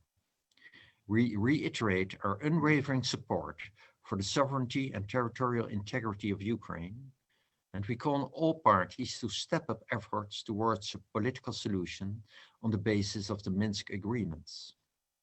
We underline the essential role the Special Monitoring Mission continues to play in Ukraine. The upheaval in various parts of our continent also illustrates the need for reinvigorated arms control. We therefore call on the Russian Federation to engage constructively on the package of Vienna document modernization proposals, which already enjoys the support of 34 countries, a clear majority of participating states. We thank Spain for chairing the structured dialogue this year, and we look forward to continuing our participation in this important forum and its efforts to advance the debate on new avenues for arms control. The human dimension is an integral part of our comprehensive security. Respect for human rights, fundamental freedoms, and rule of law are necessary preconditions for a vibrant and safe society. A society where civic organizations and free media can fully and independently contribute to an open debate. And it is our duty to protect them. The OSCE plays an important role in this regard, not only by setting standards that are binding on all 57 participating states, but also by providing a platform for a free exchange of views between our citizens and governments. It is regrettable that COVID-19 prevented the Human Dimension implementation meeting from taking place this year. The HCIM is the most important annual event in the third dimension, and we stand firm that it must go ahead next year. The autonomous institutions, the Office for Democratic Institutions and Human Rights, the Representative on Freedom of the Media, and the High Commissioner on National Minorities are indispensable parts of the OSCE. Together with the missions and offices in the field, they form our link with the people we serve, our citizens. And it is therefore crucial that we preserve and support them and provide them with the means to carry out their mandates. The positions of the heads of institutions have been vacant since mid-July. This is obviously an undesirable situation. My delegation therefore commends your efforts, Mr. Chairman, and welcomes consensus on the appointment of 4 new candidates. We will look forward to working with all 4, but allow me to especially welcome the new High Commissioner on National Minorities to The Hague. We remain proud to host this important member of the OSCE family. The OSCE has never been a fair weather organization. It has proven its worth both in good times and bad.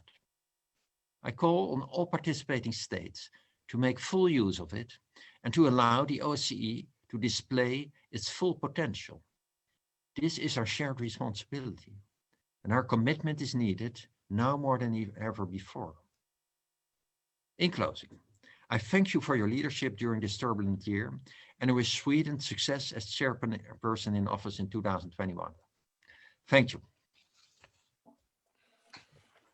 Thank you, my friends. And I agree with you, it would have been better if you would have come to Tirana, all of you, but especially you from Netherlands, but it was not possible this time. So looking forward.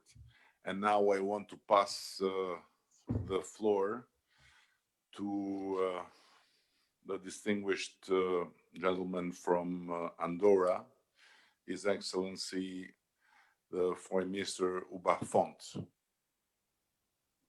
Madam, sorry, it's the fault of Mr. Chairman, it's the fault of my team. Ladies and they are to be blamed. Sorry, Madam. Sorry again, please.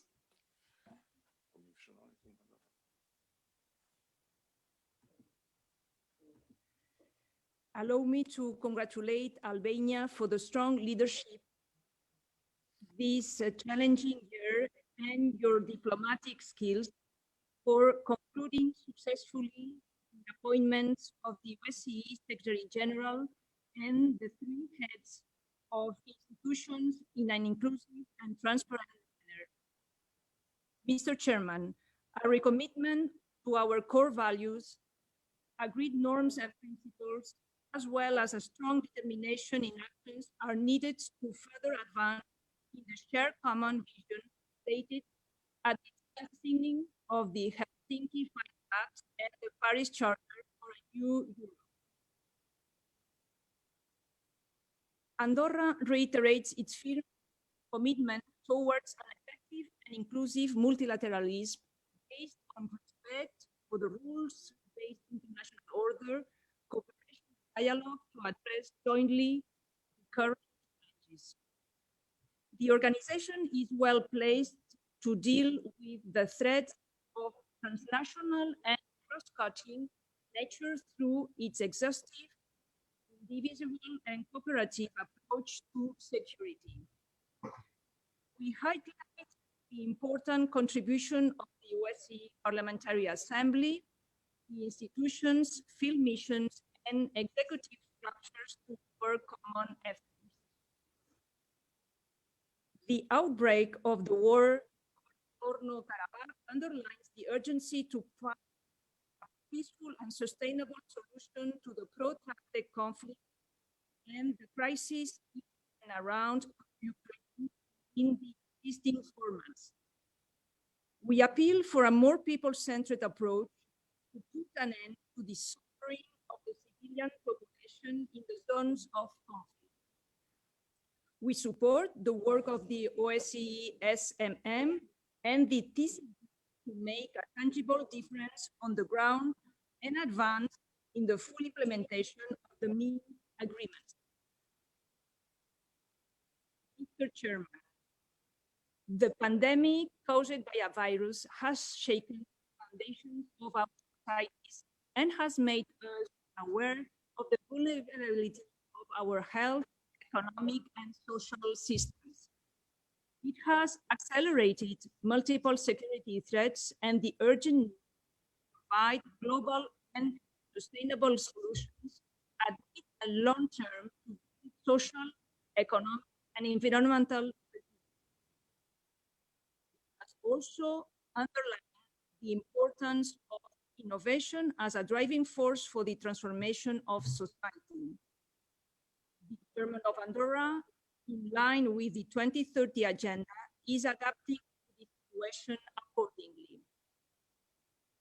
Moreover, the challenge of coronavirus and innovation for sustainable development is the priority of the current Andorran chairmanship of the Ibero-American Conference. Mr. Chairman, we welcome joint efforts to fight corruption, in particular through the digitalization of public administration. It brings transparency and builds trust of our citizens towards the institutions.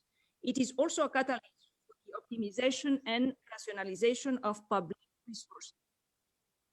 We strongly condemn the recent terrorist attacks in France and Austria. A strategic public-private partnership is needed to combat, prevent, and eradicate the scourge of terrorism. We should also remain vigilant to misinformation that undermines social cohesion and the integrity of persons. In this context, we underline the importance of education on democratic citizenship as cornerstone for inclusive and cohesive societies. It is an essential tool to empower individuals to participate in full in the public life and to face intolerance and discrimination that could lead to extremism and radicalization. We should also redouble our efforts to achieve gender equality.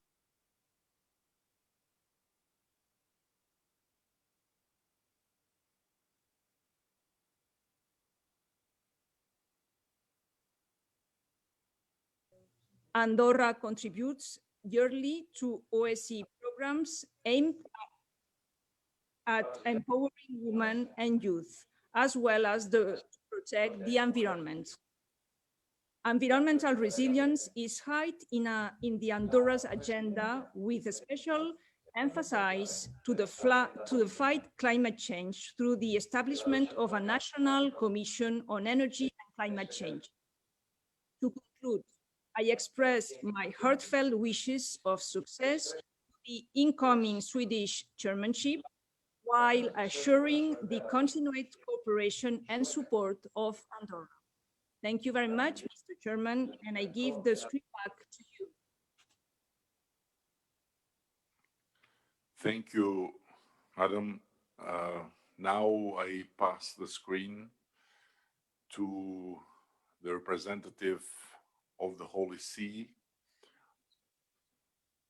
Representative of Luxembourg, the distinguished gentleman and friend, His Excellency Minister of Foreign Affairs Asselborn.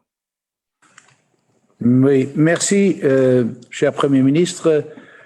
La pandémie du Covid-19 a profondément changé notre façon de travailler.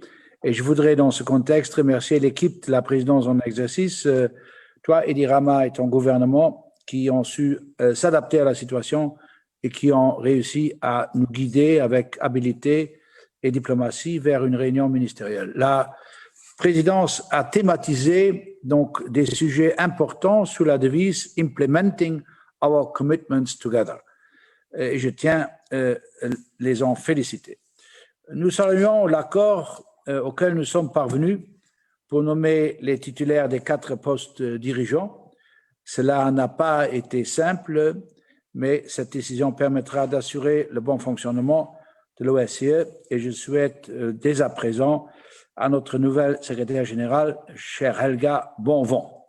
Si le Luxembourg se réjouit que nous ayons pu adopter un certain nombre de décisions, nous regrettons qu'un accord n'ait pas pu être possible sur la décision concernant la mise en œuvre de la résolution 1325 du Conseil de sécurité sur les femmes et la paix et la sécurité dans le cadre du Forum pour la coopération en matière de sécurité. À l'occasion du 20e anniversaire de cette résolution importante, on aurait souhaité voir un peu plus d'audace et d'engagement de la part de notre organisation. Dans nos réponses à la pandémie, les institutions autonomes de l'OSCE nous ont toujours rappelé la nécessité de respecter les engagements auxquels nous avons tous souscrit. La crise sanitaire ne saurait être une excuse pour ne pas respecter la démocratie et l'état de droit. Une crise sanitaire ne doit pas devenir une crise des droits humains. Je salue le fait que les institutions de l'OSCE aient su poursuivre le travail malgré la pandémie. Ainsi, le BIT a réussi à reprendre ses missions d'observation électorale.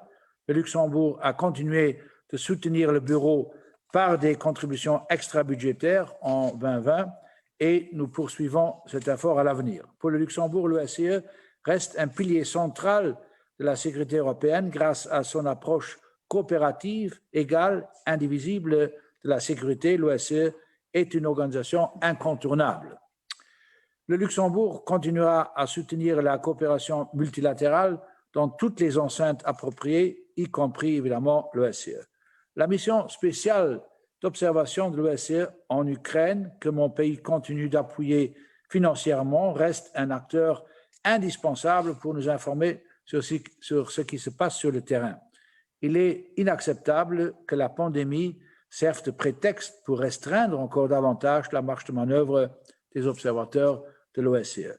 Le Luxembourg réitère avec fermeté aussi son soutien à l'indépendance, à la souveraineté et à l'intégrité territoriale de l'Ukraine et à la mise en œuvre complète des accords de Minsk. Je souhaite également réaffirmer notre soutien sans réserve au groupe de Minsk de l'OSCE et à ses 3 coprésidents dans la recherche d'un règlement négocié, global et durable pour le conflit du Haut-Karabakh. Des dizaines de milliers de civils continuent de souffrir des conséquences des combats qui ont fait rage jusqu'au 10 novembre. Il est temps que la diplomatie reprenne le dessus sur la politique du fait accompli militaire. La situation en Bélarus reste très préoccupante. Nous saluons le rapport du professeur Benedek, rédigé dans le cadre du mécanisme de Moscou, tout comme l'a fait mon ami le ministre des Affaires étrangères des Pays-Bas. Nous appelons les autorités du Bélarus à mettre en œuvre les recommandations contenues dans son rapport. Le Luxembourg continue d'attacher une grande importance aux traités et aux accords de la dimension politico-militaire, dont le traité sur les forces conventionnelles, le traité ciel ouvert et le document de Vienne. Ils ont renforcé la stabilité politique et militaire dans l'espace de l'OSCE pendant de longues années. Nous regrettons les évolutions négatives dans ce domaine et plaidons en faveur d'un respect inconditionnel et intégral de ces outils essentiels pour le rétablissement de la confiance entre les États participants et l'OSCE. Pour conclure, j'espère que nous pourrons nous mettre d'accord pour confier la présidence de l'OSCE en 2023 à la Macédoine du Nord et il est important d'assurer la continuité de nos travaux pour les années à venir et je remercie aussi l'Estonie pour sa disponibilité à assumer la présidence en 2024. Finalement, je souhaite beaucoup de succès à ma chère collègue de la Suède, Anne Linde, et l'assure du plein soutien du Luxembourg pour la présidence l'année prochaine. Merci beaucoup. Merci, mon ami. Now it's time to pass the screen to His Excellency, the Secretary of State of United Kingdom, Mr. Raab. We have him in video. not just in the screen, but also in video.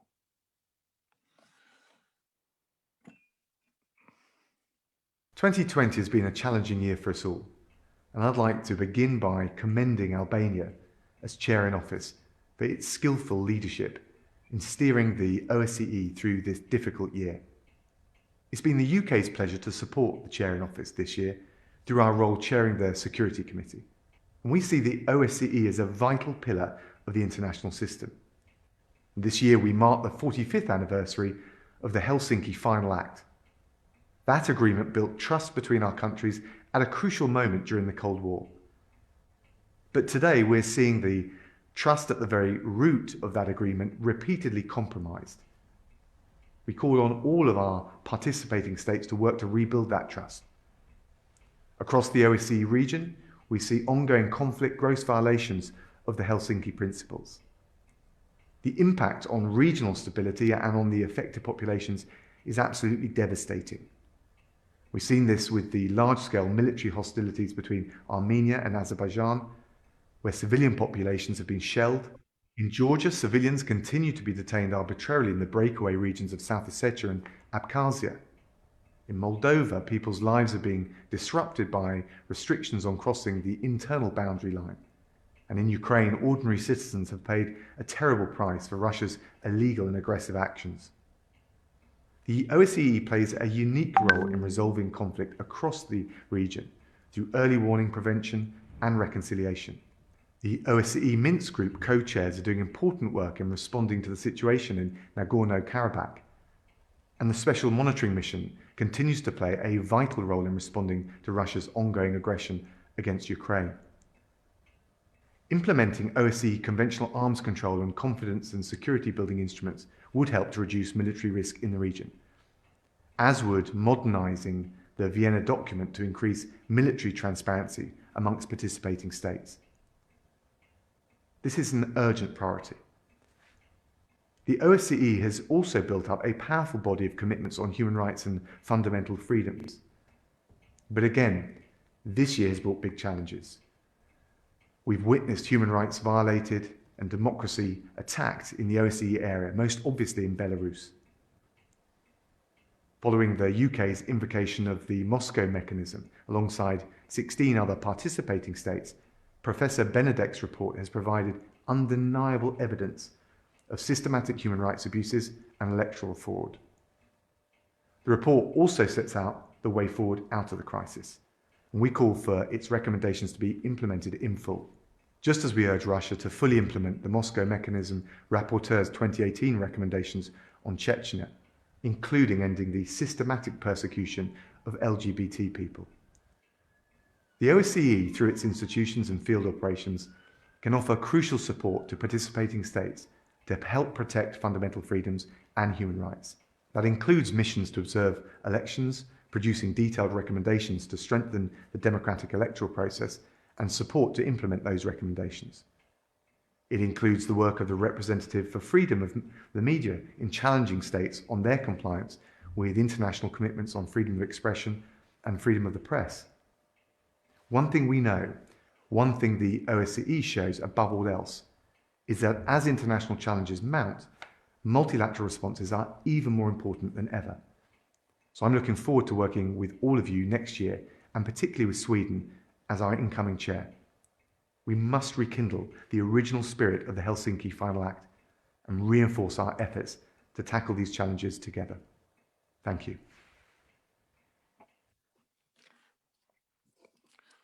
Thank you, sir, although you are not hearing us. Now it's a key moment, because not only the representative of Sweden has to take the floor, but also the very next chairwoman in office. And while passing her the screen, I want to express my old gratitude to our dear friend Anne-Linde for her amazing spirit of cooperation during this difficult time, and also for her disponibility to fly to Tirana and be here with me, making my burden of responsibility less heavy. So with all my respect and my most heartfelt wishes for success, I now pass the screen to Her Excellency, the Foreign Minister of Sweden, Anna Linda. Thank you very much, Eddie, and let me return your nicety with my full respect for the way that you have guided this organization in this extremely challenging year. It's thanks to your efforts, your personal efforts, but also by your very professional team, that OSCE was among the first organization in the global system to resume activities in the beginning of the pandemic. Thank also to the dedicated women and men in the various OSCE field operations that every day contribute to our security. And I'm very happy that just before the pandemic broke out, I managed to visit SMM in Ukraine.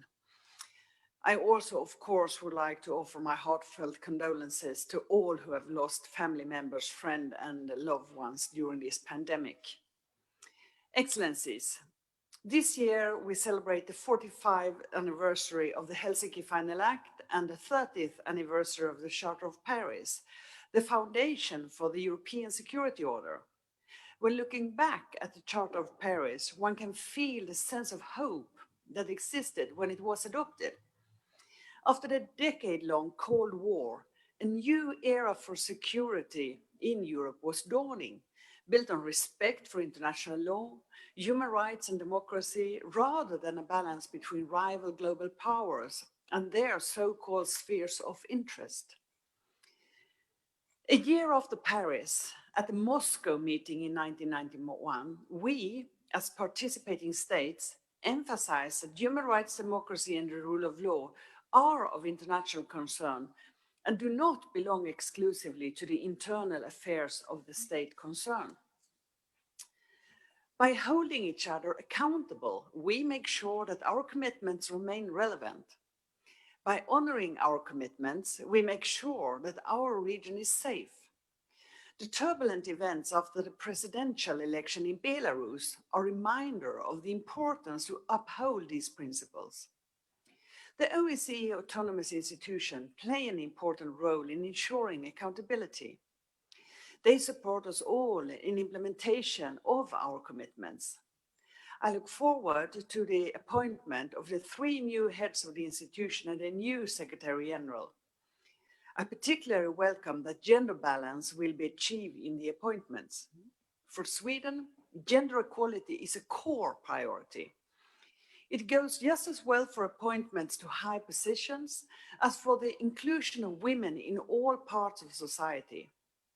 The economic empowerment of women is a key aspect of viable societies, just as the inclusion of women in peace talks is a prerequisite for sustainable peace. With the institutions fully operational, we are better equipped to handle the many challenges that our organization and our region are facing. Of all these challenges, the conflicts that remain unresolved in our region are the most acute. The ceasefire in eastern Ukraine is of course welcome, but it remains fragile, and the conflict in and around Ukraine is still far from being resolved, both as regards the eastern parts of the country and the Crimean Peninsula. The escalation in Nagorno-Karabakh conflict and the tragic human losses this conflict has caused show the risks inherent in the unresolved conflict. With a ceasefire agreement in place, we hope that negotiation under the auspice of the Minsk Group co-chairs can result in a sustainable political solution that prevents further suffering. This tragic event should also serve as a reminder why the protracted conflicts in Georgia and Moldova need our continued attention and political commitment. The OSCE has a unique value as an organization for conflict prevention and for confidence and security building measures. Although not without challenges, The Open Sky Treaty and the Vienna document still serve as models for other regions when searching for tools to lower tension and create more transparency. It is our duty to make sure that they remain implemented and relevant. When Sweden takes the role of as chair of the OSCE next year, our primary focus will be on the fundamental task of the OSCE, to defend the European security order as expressed in the Helsinki Final Act and the Charter of Paris, to uphold the OSCE comprehensive concept of security with a special focus on human rights, democracy, and gender equality, including women, peace, and security, and to contribute to resolving the conflicts in our region. I look forward to work together with all of you in trying to achieve these goals. Thank you very much. Thank you, Anne. And now it's the turn of His Excellency Foreign Minister of Hungary, Gyarto, to take the screen. The screen is yours, sir. Dear Prime Minister, thank you very much. Thank you for your leadership, and congratulations for leading this organization through a year which definitely is going to be part of the history books. And I wish all the best to Anne to take over this responsibility. We try to be helpful and useful to our capacities in this regard. But I have to start with thanking you both for the proposal which you have put together for our candidate for the High Commissioner of National Minorities, who failed finally, unfortunately. But the offer for her to fulfill the position of Special Representative for Women, Peace and Security is really a generous offer, which we accepted, and then we could give our consent to the top 4 officials. And I really do hope that this offer, which we received, enjoys consent as well. That would be a very bad experience if it was not the case. Let's put it this way. So I'd like to address 3 issues shortly, dear colleagues. First, I think that this pandemic brings us a chance as well, a chance for a enhanced cooperation between East and West, based on mutual respect, trust, and respect towards international law. As being a Central European country, we understand the lessons of history pretty well. Whenever there was conflict between East and West, the Central European countries usually lost. And since we don't want to be losers anymore, it would be great if this pandemic could bring a new age of East to West cooperation. I just would like to remind ourselves how we competed for Eastern capacities during the first wave of the pandemic. When it comes to masks or ventilators, all of us lined up in the East. And now when it comes to vaccination, I think cooperation would be much better than going into conflicts again. And I think that OSCE is the best platform to be a promoter of pragmatic dialogue in this regard. Second issue I would like to raise, your colleagues, is the dangers that the pandemic brings. We understand that in many countries, a pandemic leads to a worsening economic situation, and the conflicts around Europe are not going towards solution either. That increases the risk of further illegal migratory waves, which this time will not only constitute security and culture-related risks, but healthcare-related risks as well. And it would be better to avoid that. And as our life is becoming more and more digital with teleworking and with home office and with the digital education in schools, terrorist organizations get much more chance to spread their extremist and dangerous ideologies. And that should be addressed as well by our organization, being strong on anti-terror efforts. And the third issue I would like to raise is a serious one. this Monday, the Ukrainian Secret Service has conducted aggressive home searches in Transcarpathia, populated by Hungarians, by occupying the headquarters of the political party representing the Hungarians, occupying the private home of the chairman of the party of the Hungarians, and occupying the Hungarian university with the special forces. Unfortunately, being a country which had to suffer a lot under communist regime, we know very well the Soviet methods of insulting, intimidating, humiliating, and threatening people. And this is something that is scandalous. And we cannot simply accept that. Such a move is unacceptable in the 21st century.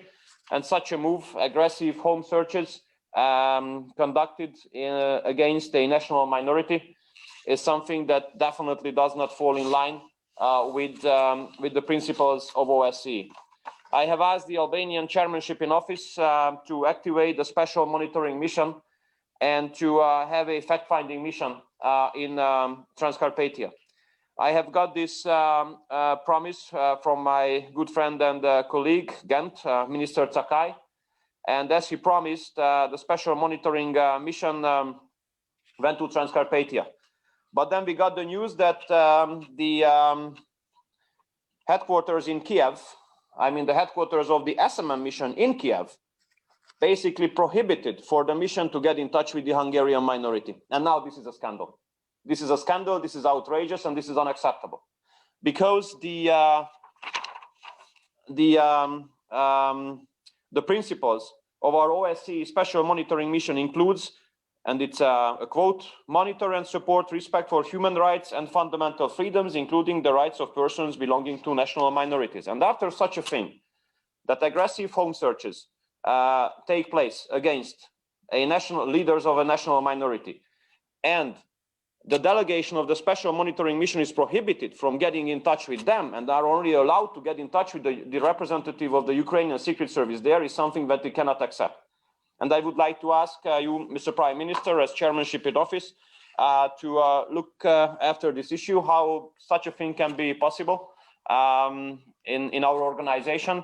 And I really would like to count on your leadership in this regard. I wish Anne and our Swedish colleagues a lot of success and best of luck in the upcoming year. And I wish all of you to stay safe and healthy. Thank you very much for your kind attention. Thank you. Thank you very much, my friends. And now it's time to pass the floor to His Excellency Foreign Minister of Tajikistan, Mr. Muhyiddin. The screen is yours.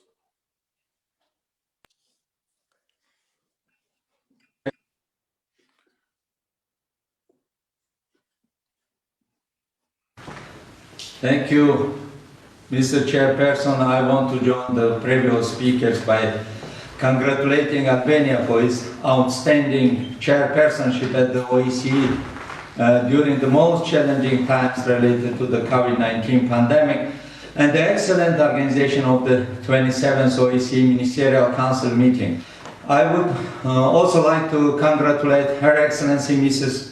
Ann-Christine Linde, the Minister for Foreign Affairs of Sweden, in her capacity as the next OSCE chairperson in office, and wish her every success in addressing the challenges faced by the organization. Mr. Chairperson, the protracted conflicts in the OSCE area undermine our efforts within the political military dimension to reach collective security in the OSCE region. We emphasize the exceptional importance of a peaceful solution to the conflict in the Nagorno-Karabakh by political and diplomatic methods and under the generally recognized principles and norms of international law. Security challenges in the OSCE area, particularly the fight against terrorism and violent extremism, call for serious and effective actions. We strongly condemn the recent terrorist acts in Afghanistan, Austria and France, and express our condolences to the families of victims.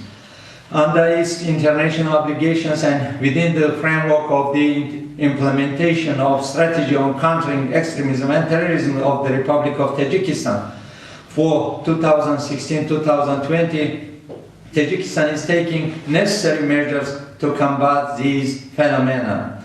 In addition, we have started our inclusive dialogue with all the governmental structures and other relevant stakeholders, including civil society, on a new national strategy and action plan of Tajikistan on countering terrorism and violent extremism for the period of 2021-2025. We hope that our international partners will assist us in implementing them. Mr. Chairperson, the issue of Afghanistan, that is to say, the achievement of peace and reconciliation in this war-torn country, is high on our agenda. We believe that any political settlement in the country must be inclusive and represent the interests and protect the rights of all Afghans, including the interests and rights of all ethnic groups in that country. Taking into account the long-term experience of our country in peace-building, prevention, and fight against terrorism, extremism, and drug trafficking, the government of the Republic of Tajikistan, jointly with the UN, the EU, and the OSCE, convened series of high-level international events in Tajikistan. We have also announced our bid for the first time for one of the non-permanent seats in the UN Security Council for the term of 2028-2029. We hope that all the OSCE participating states will support Tajikistan's candidacy in this important UN body. Mr. Chairperson, Tajikistan welcomes the idea of strengthening the economic and environmental dimension of the OSCE. We attach great importance to the efficiency of real sectors of the economy, human development, production, diversification, institutional improvement, and development of regions. Climate change is one of the pressing issues of our times.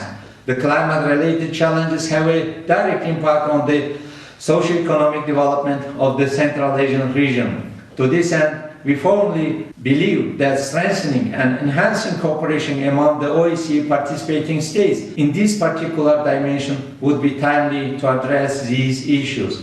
Mr. Chairperson, Tajikistan has always been supportive of civil society's active involvement in the country's political life and takes concrete measures to fulfill its international obligations and commitments in the field of human rights. Nevertheless, we strongly oppose providing a platform to the representatives of the terrorist and extremist groups in the OSCE forum. We believe that a disparaging attitude toward the concerns of a participating state damages confidence, deepens mutual distrust, and undermines efforts to establish mutually respectful cooperation and dialogue within the OSCE. Revitalizing the activity of the informal working group on civil society is considered very timely and necessary in this regard. Mr. Chairperson, finally, Tajikistan welcomes the efforts aimed at strengthening the institutional framework of the OSCE. We are pleased that the states could reach a consensus on the appointment of the new heads of the OSCE institutions. In the end, let me reiterate that Tajikistan stands ready to constructively cooperate with the OSCE and its institutions to promote peace, prosperity, and development in the entire area of our organization. I thank you for your attention.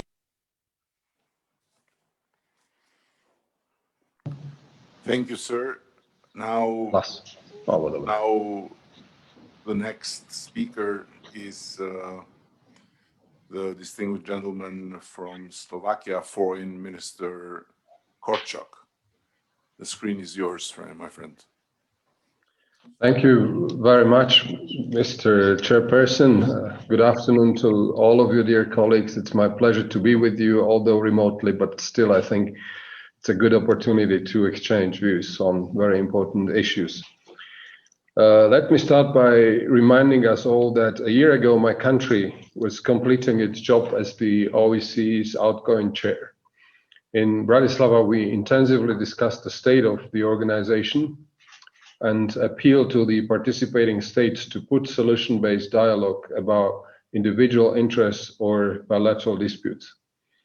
In Bratislava appeal, more than 40 countries, I quote, reaffirmed the need for the OSCE to build on its unique strength, expertise and capabilities, end of quote. In other words, we expressed our belief in the OSCE and its irreplaceable role in the multilateral system. Yet the year 2020 was nothing but unusual. However, some of the serious threats and contradictions have persisted. Others are emerging as we speak.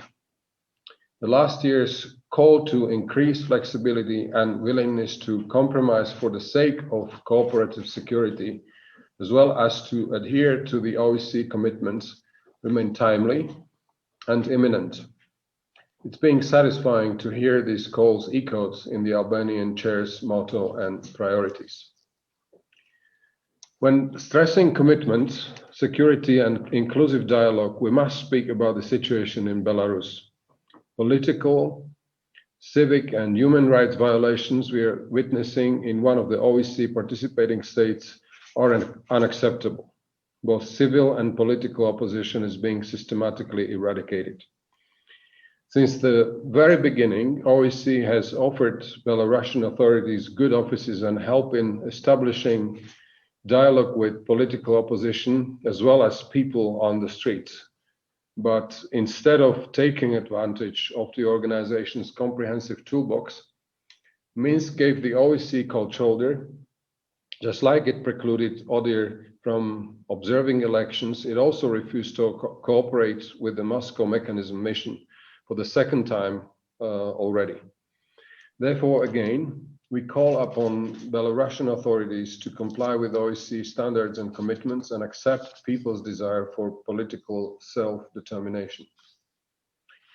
When it comes to Ukraine, we are glad to see July's commitment to ceasefire holding, as well as agreement on further forces disengagement. These outcomes vindicate the efforts by the OSCE Special Monitoring Mission, Trilateral Contact Group and Normandy format. Furthermore, we call on sides for full implementation of the Minsk agreements, including respecting Ukraine's sovereignty and territorial integrity in its internationally recognized borders, Crimea included. Slovakia has welcomed that the military stage of the conflict over Nagorno-Karabakh has come to an end. But another crucial stage is lying ahead of us. Return of the refugees and IDPs, humanitarian help, rebuilding of the infrastructure, and last but not least, diplomatic work on a negotiated solution, including of the future status of Nagorno-Karabakh. In this respect, we continue to support the work of the OSCE and the Minsk co-chairs in particular. Ladies and gentlemen, the last topic I want to elaborate on are the OSCE confidence and security building measures and conventional arms control regimes. Considering them well-proven tools for establishing transparency, trust, and predictability among participating member states, we must keep them up to date with developments in the security landscape. The Vienna document, being one of them, deserves to be modernized. On this very same grounds, we regret US decision to withdraw from the Open Skies Treaty while understanding its reasons, and appeal to other countries to full implementation of OST provisions guaranteeing its functionality.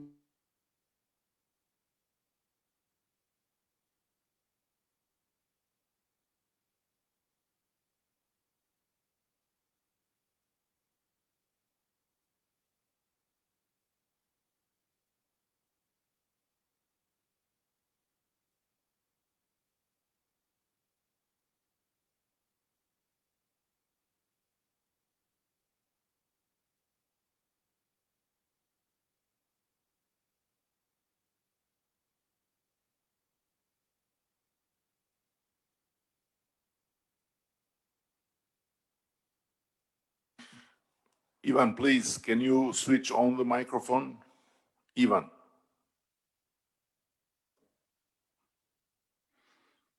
Yeah, this would not have happened in Tirana.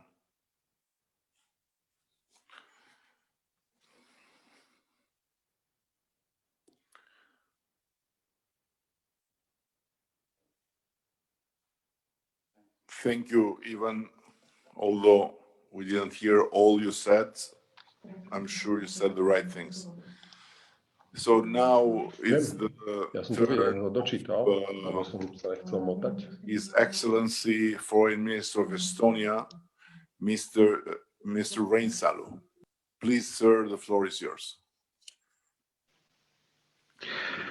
Mr. Chairperson in office, Madam upcoming Chairperson, ladies and gentlemen, let me first express my sympathy and solidarity with all the people and nations of the world suffering from the coronavirus. I thank the Albanian team for hosting our meeting and commend your dedicated chairmanship in these challenging times. The COVID-19 crisis has demonstrated how crucial multilateral cooperation is to our collective health, prosperity and security. We support the adoption of our declaration on coronavirus at this meeting. It highlights the unprecedented challenge brought up by the pandemic, including to the fulfillment of the OSCE commitments, and we stress that in addressing the health risks, we have to abide in line with the norms and principles enshrined in the OSCE documents. Freedom, individual liberties, human rights, democracy, and the rule of law are essential prerequisites for peace and prosperity. And this year we are celebrating the 45th anniversary of the Helsinki Final Act and the 13th anniversary of the Paris Charter. Yet we are still witnessing breaches of fundamental freedoms and deterioration of human rights in the OSCE area. The ongoing pandemic proves that securing independent and open media landscape is more important than ever. Last year, Estonia joined the Media Freedom Coalition, and we are going to host the Global Conference for Media Freedom next year. I hope to welcome many of you in Tallinn then. The spirit of European security, expressed in the Helsinki Final Act and the Charter of Paris, rejects all attempts to create or recreate spheres of influence, as this will inevitably serve as a cause for conflict. Every state should be free to choose its own security arrangements. Unfortunately, to this day, we are witnessing serious violations of OSCE commitments, ongoing violations of sovereignty and territorial integrity in Europe. We are also witnessing the lack of conformity with international electoral standards and the systematic violations of human rights. The OSCE has a unique set of instruments in conflict resolution, confidence building, arms control, human rights protection, and democratic governance building. Confidence building and trust through fulfilling the commitments is crucial to the stability and transparency in the OSCE region. However, it happens only if all parties fulfill their obligations. The changes and challenges in the security environment point to the need to adapt the existing instruments. Negotiations on the Vienna document modernization have been on the agenda for some time now. As a confidence-building measure, the Vienna document has a significant role in ensuring predictability and transparency.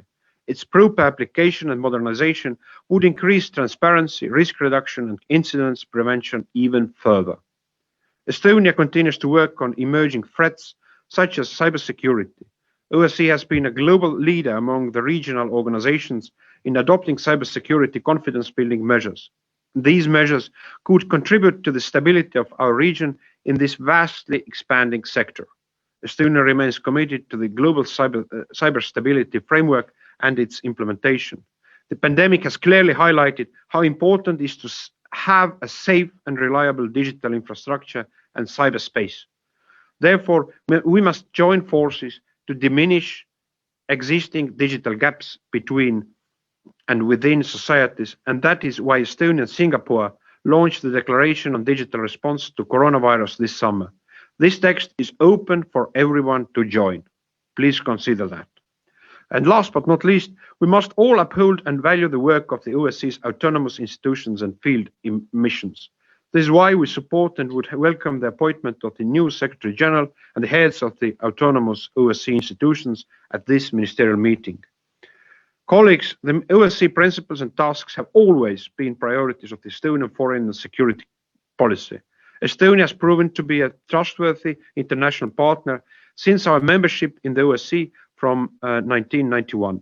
To reaffirm our deep commitment to the OSCE, our government has offered to take up the responsibility of the OSCE chairmanship. With the approval of OSCE participating states, we would be ready to undertake the chairmanship already in 2024, and we would be ready to cooperate with and listen to every OSCE participating state. I would be looking forward and grateful for support from all of you. I truly extend my best wishes and express our strong support to the incoming Swedish chairmanship and Poland as the next member of Troika. We also welcome and support North Macedonia in readiness to lead the OSCE during 2023. Thank you and remain healthy. Thank you very much, Minister. The next speaker on the list is the distinguished representative of Liechtenstein, Minister Eggenberger. The screen is yours. Geschätzter Herr Vorsitzender, Exzellenzen, sehr geehrte Damen und Herren, mit großer Freude wäre ich zum heutigen Ministerrat nach Tirana gekommen, um Ihnen, Herr Vizepremierminister Rama, und Ihrem Team vor Ort für die herausragende Führung der OSZE in diesem fordernden Jahr zu danken. Dies ist aufgrund der Covid-19-Sicherheitsmaßnahmen zu meinem Bedauern nur virtuell möglich. Der albanische Vorsitz hat die OSZE mit viel Engagement und Kompetenz durch die bewegten Zeiten des Jahres 2020 gesteuert. Diese waren von der Pandemie sowie von den Konflikten und Krisen im OSZE-Raum gekennzeichnet. Zusätzlich erschwert wurde die Arbeit durch das Unvermögen der OSZE-Teilnehmerstaaten, sich diesen Sommer rechtzeitig auf die Verlängerung der Führung der OSZE-Institutionen zu einigen. Das Jahr 2020 war definitiv kein Jahr, in welchem der Vorsitz auf der Basis von etablierten Mustern handeln konnte. Es ist Ihnen, Herr Vorsitzender, dennoch gelungen, diese sehr unterschiedlichen Herausforderungen anzunehmen, die OSZE-Teilnehmerstaaten in die Suche nach Lösungen einzubinden und das Vertrauen für neue Wege zu gewinnen. Dafür danke und gratulieren wir Ihnen. Gratulieren möchten wir Ihnen insbesondere dazu, dass es Ihnen gelungen ist, eine Einigung zur Ernennung der 4 Leitungsfunktionen der Organisation herbeizuführen. Herr Vorsitzender, so gut wie jeder Bereich unseres Lebens wurde dieses Jahr von Covid-19 erfasst. Das trifft auch auf die Arbeiten der OSZE zu. Im Bemühen, die Pandemie einzudämmen und die Gesundheit der Bevölkerung bestmöglich zu schützen, haben Regierungen in die Grund- und Freiheitsrechte ihrer Bürger eingegriffen. Die Pandemie hat bestehende Herausforderungen an die Sicherheit in Europa verschärft und die humanitäre Lage, insbesondere in Konfliktsituationen, weiter verschlechtert. Diese Verschärfung trifft auch auf den Menschenhandel zu. Liechtenstein setzt sich mit der Initiative Finance Against Slavery and Trafficking, kurz FAST, mit Nachdruck für die Bekämpfung von moderner Sklaverei und Menschenhandel ein. Ich begrüße es, dass wir die Zusammenarbeit im Rahmen der OSZE in diesem Bereich weiter intensivieren konnten. Krise und Chancen lagen in diesem Jahr nahe beieinander.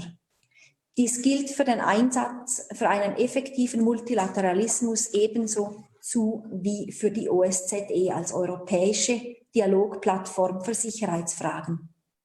Die Wissenschaft hat uns den Weg gewiesen. Ohne enge und internationale Kooperation wäre es nicht gelungen, in kurzer Zeit einen Impfstoff gegen Covid-19 zu entwickeln. Wir sollten diesem Beispiel folgen und die Erfahrungen aus 2020 für die Stärkung des Multilateralismus, auch der OSZE, nützen. Das Selbstvertrauen dafür können wir aus den beiden Jubiläen ziehen, die wir dieses Jahr in der OSZE feiern. Die Schlussakte von Helsinki und die Charta von Paris sind Meilensteine auf dem Weg zu Frieden und Freiheit in unserem gemeinsamen OSZE-Raum. Ein erneutes Bekenntnis von uns allen zu einer uneingeschränkten Umsetzung der OSZE-Prinzipien und Verpflichtungen wäre ein wesentlicher Beitrag, die Sicherheit und das Vertrauen in der OSZE wiederherzustellen und zu stärken. Dies gilt in besonderem Maße für die Konflikte und Krisen in der OSZE-Region. Mit großer Besorgnis haben wir auf die Eskalation der Bergkarabach-Konflikts diesen Herbst geblickt. Wir begrüßen den vereinbarten Waffenstillstand und unterstützen die Rolle der OSZE bei den Bemühungen um eine nachhaltige Lösung. Die Sicherheitslage im Osten der Ukraine bleibt sehr ernst. Es ist zu begrüßen, dass der Waffenstillstand in den vergangenen Monaten weitgehend eingehalten wurde. Die OSZE-Sonderbeobachtermission SMM leistet einen entscheidenden Beitrag und verdient unsere volle Unterstützung. Den schwerwiegenden humanitären Auswirkungen dieser Konflikte und der Situation der Zivilbevölkerung muss unsere ungeteilte Aufmerksamkeit gelten. Dabei kommt der Arbeit des IKRK eine herausragende Rolle zu. Das IKRK ist Liechtensteins größter Partner in der humanitären Hilfe. Die politische Lage und die Verletzung der Menschenrechte und Grundfreiheiten in Belarus geben Grund zur Sorge. Ihnen gilt unser besonderes Augenmerk. Liechtenstein unterstützt eine Vermittlerrolle der OSZE. Aus unserer Sicht ist die OSZE geeignet, einen Beitrag zu einer nationalen Aussöhnung zu leisten und die gegenwärtige Krise zu überwinden. Herr Vorsitzender, ich komme zum Schluss und möchte Schweden alles Gute für den Vorsitz im kommenden Jahr wünschen. Danke, Herr Vorsitzender.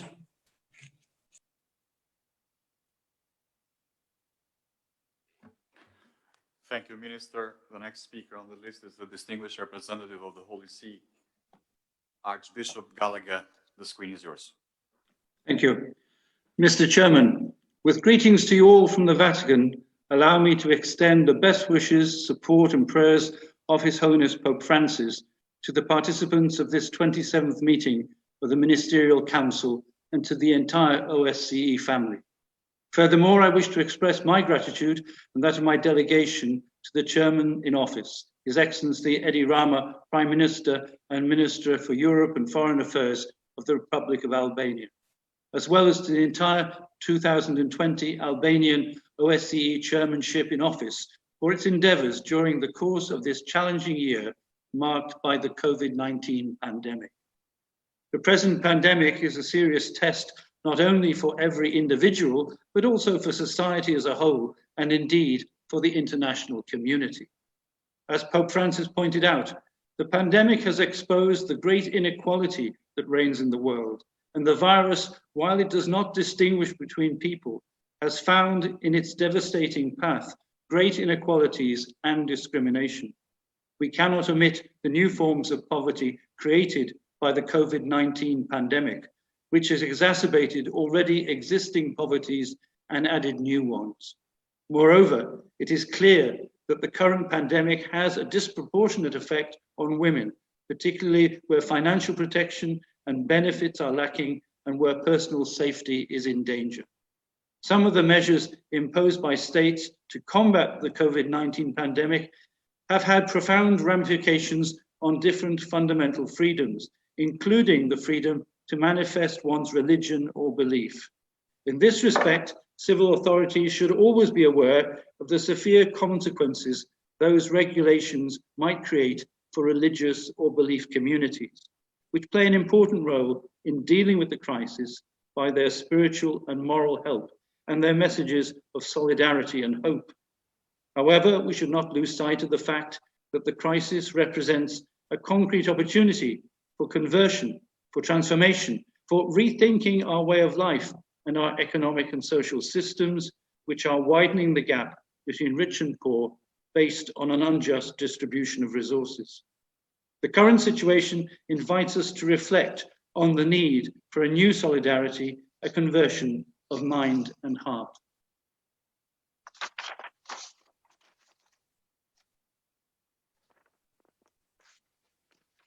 Sorry.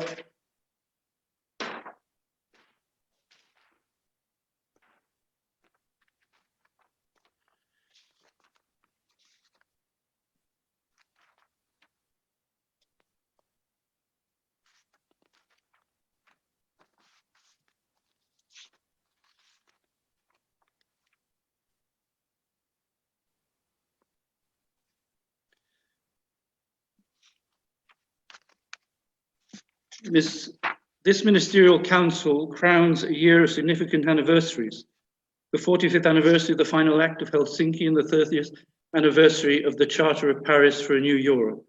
Since then, much has been achieved. Cold War enemies have been reconciled.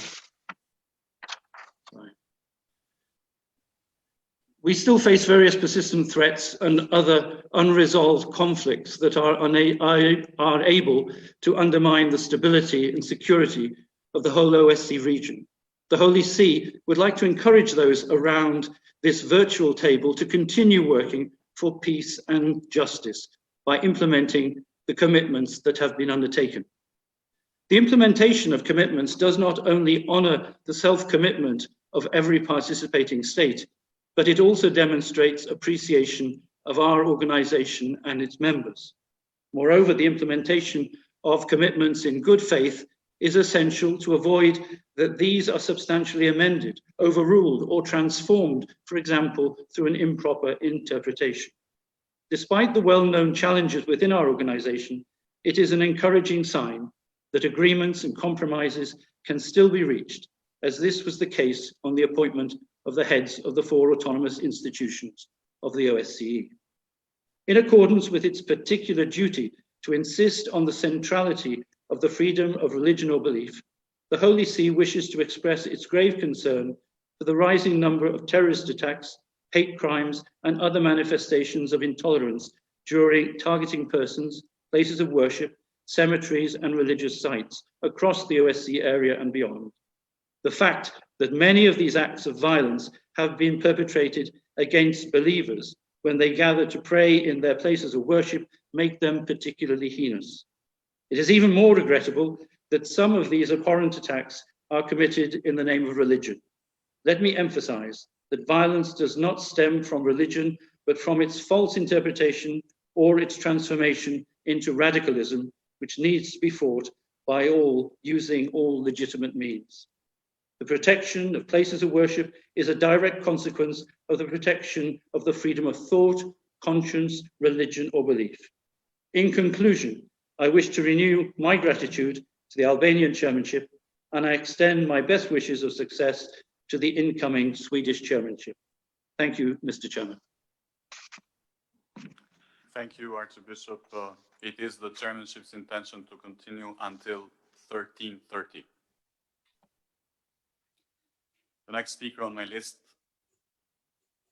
is the distinguished representative of the Russian Federation, Minister Lavrov. The screen is yours.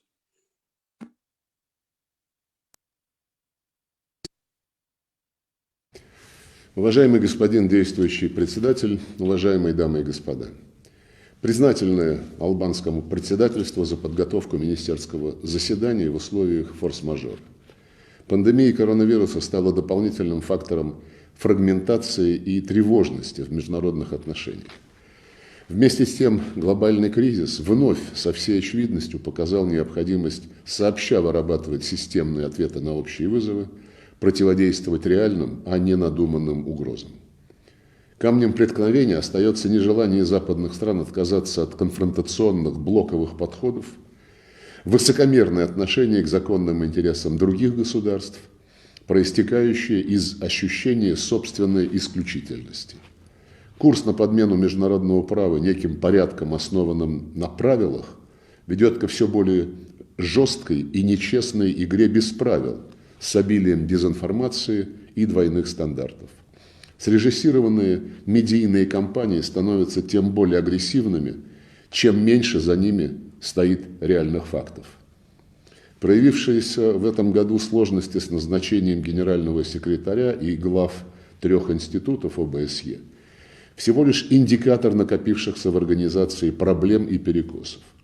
Тяжелым ударом по репутации ОБСЕ стали ошибочный отказ БДИПЧ от наблюдения за президентскими выборами в Беларуси, последующая однобокая критика в адрес белорусских властей и запуск изжившего себя московского механизма.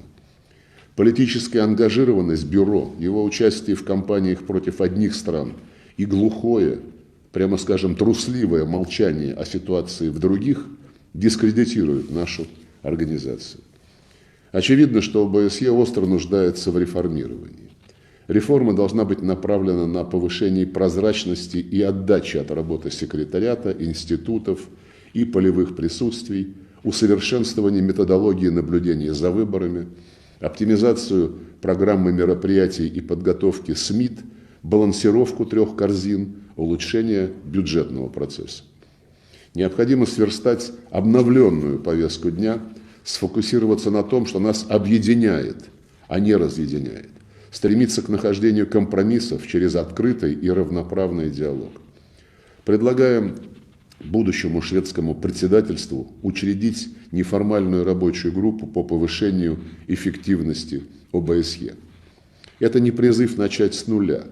Задача построения сообщества равной и неделимой безопасности во всех измерениях остается нашим общим ориентиром. Важно вдохнуть новую жизнь в комплекс взаимосвязанных обязательств ОБСЕ, который формировался на протяжении последних десятилетий. У организации не будет будущего, если она не востребована самими государствами-участниками. Предложения России и наших союзников о реформе ОБСЕ хорошо и давно известны. Западным коллегам пора перестать делать вид, будто перемены не нужны.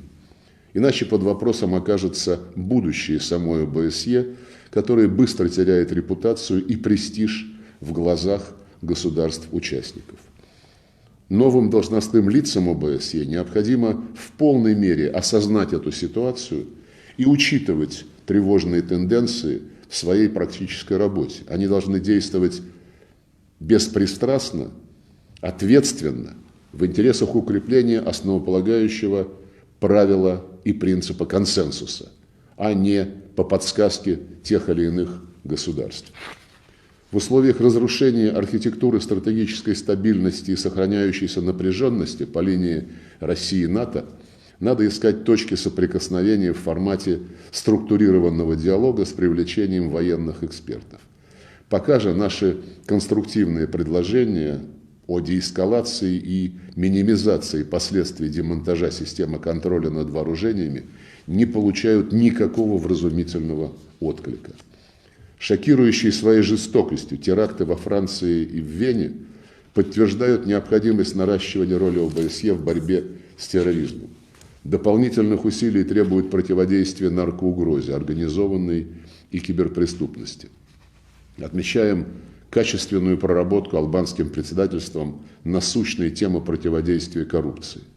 Необходимо уделять больше внимания 2 корзине в целом, особенно вопросам экономической взаимосвязанности и сопряжения интеграционных процессов. В условиях пандемии особую значимость приобретают социальные и экономические права граждан, реализация права на развитие. Требуется непредвзятый подход к правочеловеческому измерению. Глубокую озабоченность по-прежнему вызывает положение русскоязычного населения в Прибалтике и на Украине. До сих пор не выполнено поручение СМИТ в Базеле 2014 года по принятию деклараций в защиту христиан и мусульман. Протесты желтых жилетов во Франции, усиление межрелигиозных трений, массовые демонстрации в других европейских странах, ожесточенные беспорядки на расовой почве в Соединенных Штатах Америки с десятками жертв подтверждают, что острые проблемы с соблюдением прав человека нельзя искать только к востоку от Вены. В ряде государств-участников видим все большую нетерпимость к альтернативным точкам зрения, отражающим неприглядную для них правду. Против неугодных информационных ресурсов и диссидентов в ход идут не только традиционные цензуры, но и технические возможности социальных сетей и IT-гигантов. Выступаем за выработку обязательств ОБСЕ в области доступа общественности к информации. Этот принцип был провозглашен в начале 1990-х годов, а сейчас наши западные коллеги пытаются придать его забвению. Потенциал организации в урегулировании конфликтов остается востребованным. Достигнутые договоренности по разрешению кризисных ситуаций на пространстве ОБСЕ должны получить больше поддержки со стороны государств-участников, что будет способствовать их реализации. Ожидаем этого и в отношении урегулирования в Нагорном Карабахе, которому будем продолжать всячески содействовать. Ценим сотрудничество между тремя сопредседателями Минской группы ОБСЕ. Рассчитываем, что Киев, наконец, перестанет саботировать реализацию минских договоренностей, являющихся безальтернативной основой внутриукраинского урегулирования, и не будет уклоняться от выполнения решений Парижского саммита в нормандском формате, от прямого диалога с Донецком и Луганском. ОБСЕ может вернуться к своим истокам, роли опорной общеевропейской структуры для обсуждения и принятия коллективных решений в области безопасности во всех ее измерениях.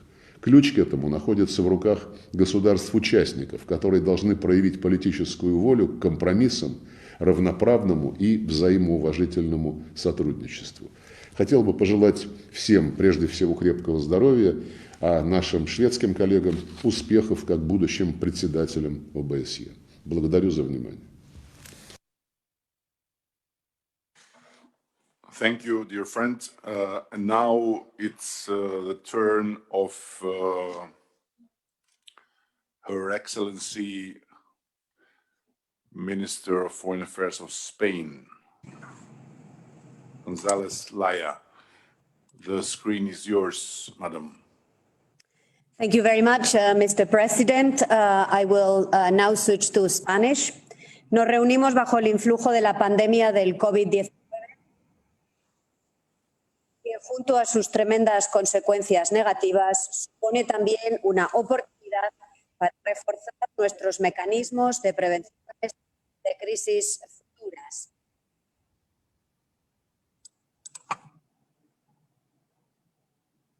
España apuesta por un multilateralismo decidido, eficaz e inclusivo que tenga en cuenta los intereses diversos como mejor manera de unirnos en torno a nuestros valores y compromisos comunes. Tenemos ante nosotros la oportunidad y el reto de no desaprovechar este importante instrumento que es nuestra organización.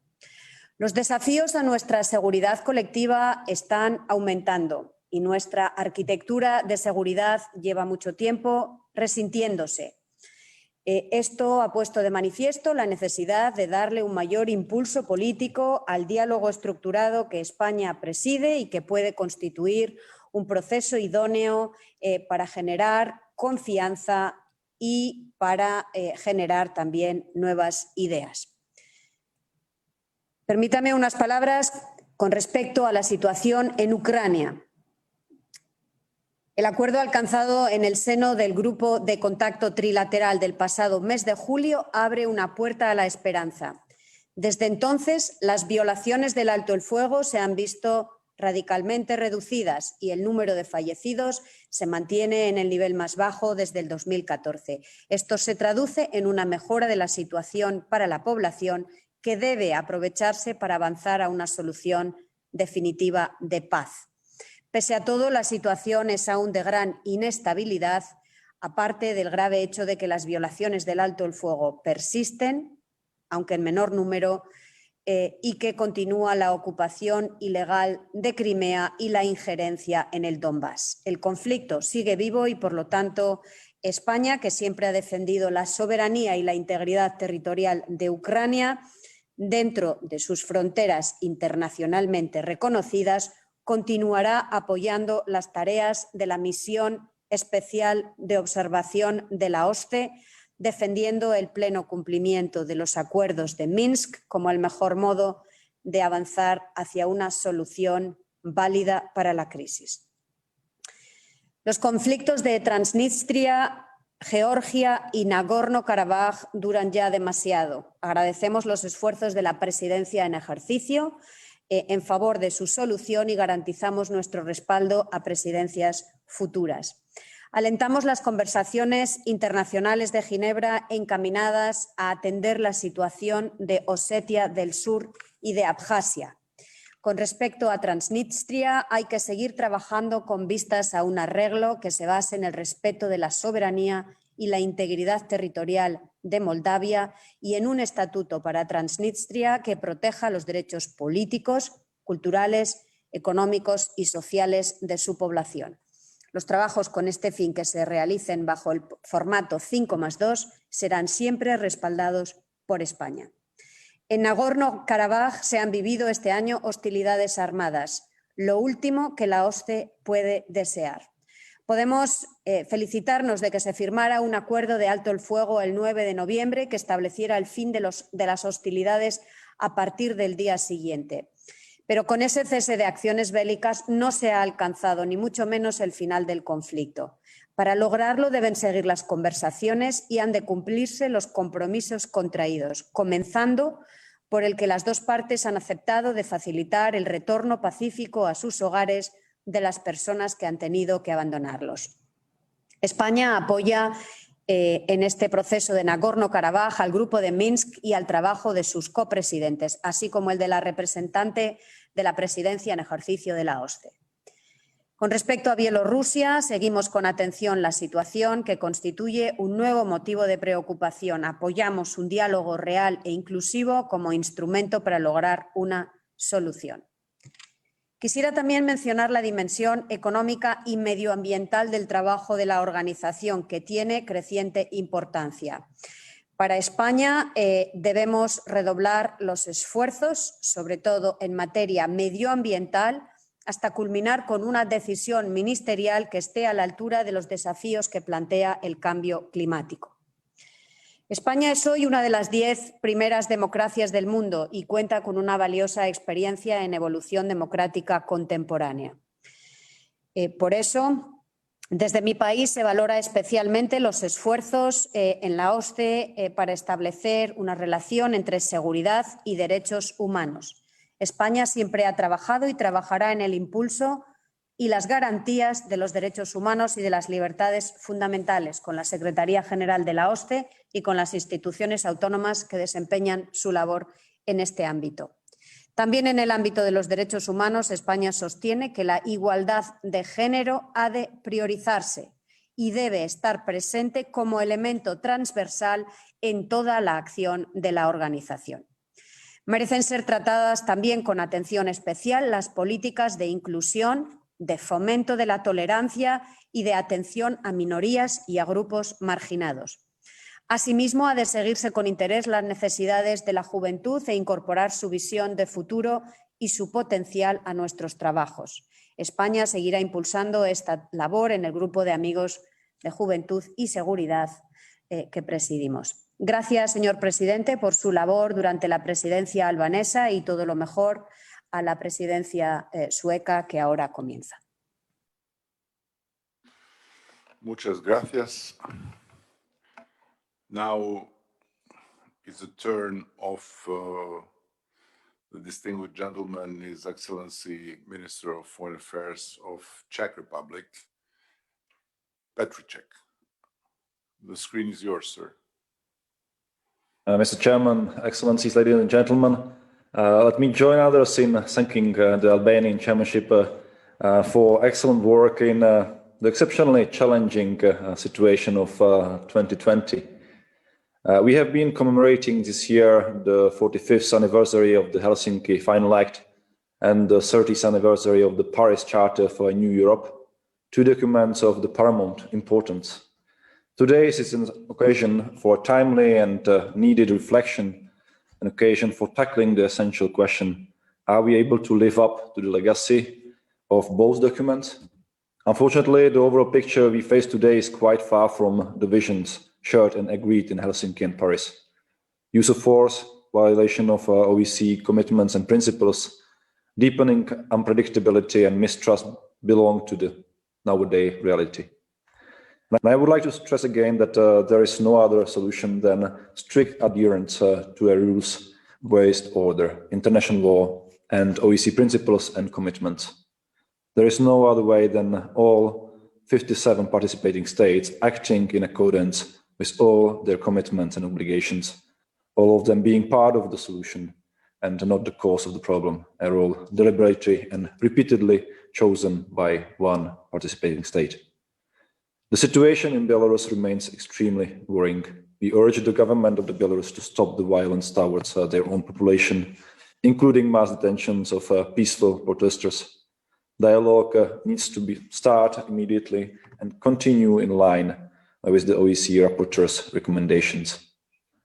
Regarding the conflict in eastern Ukraine, we are encouraged by the substantial decrease of ceasefire violations since July 2020. On the other hand, we are concerned that this positive environment on the ground has not translated into the political settlement of the conflict yet.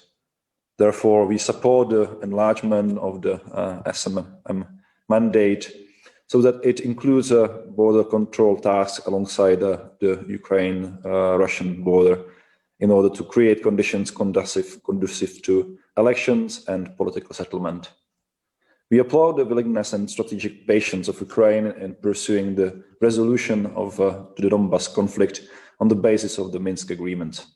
We recall our unwavering support to the sovereignty, territorial integrity, unity and independence of Ukraine within its internationally recognized borders, including Crimea and the city of Sevastopol. We welcome the recent cessation of hostilities in Nagorno-Karabakh, which has prevented further loss of lives. We hope that a political settlement of this long conflict will soon be reached with the support of the Minsk Group and its co-chairs. As for the continuing occupation of parts of Georgia, we call on Russia to fulfill its obligations under the 2008 ceasefire agreement. Our common work in the OSCE this year has been even more challenging due to the impact of COVID-19 pandemic and also by an institutional challenge, namely the process of nomination of 4 highest OSCE representatives. We warmly welcome that we have been able to overcome an institutional crisis. I'm confident that the selected personalities will contribute within their mandate to an effective and well-functioning OSCE. I praise the Albanian chairmanship for its leadership and very able handling of the whole process.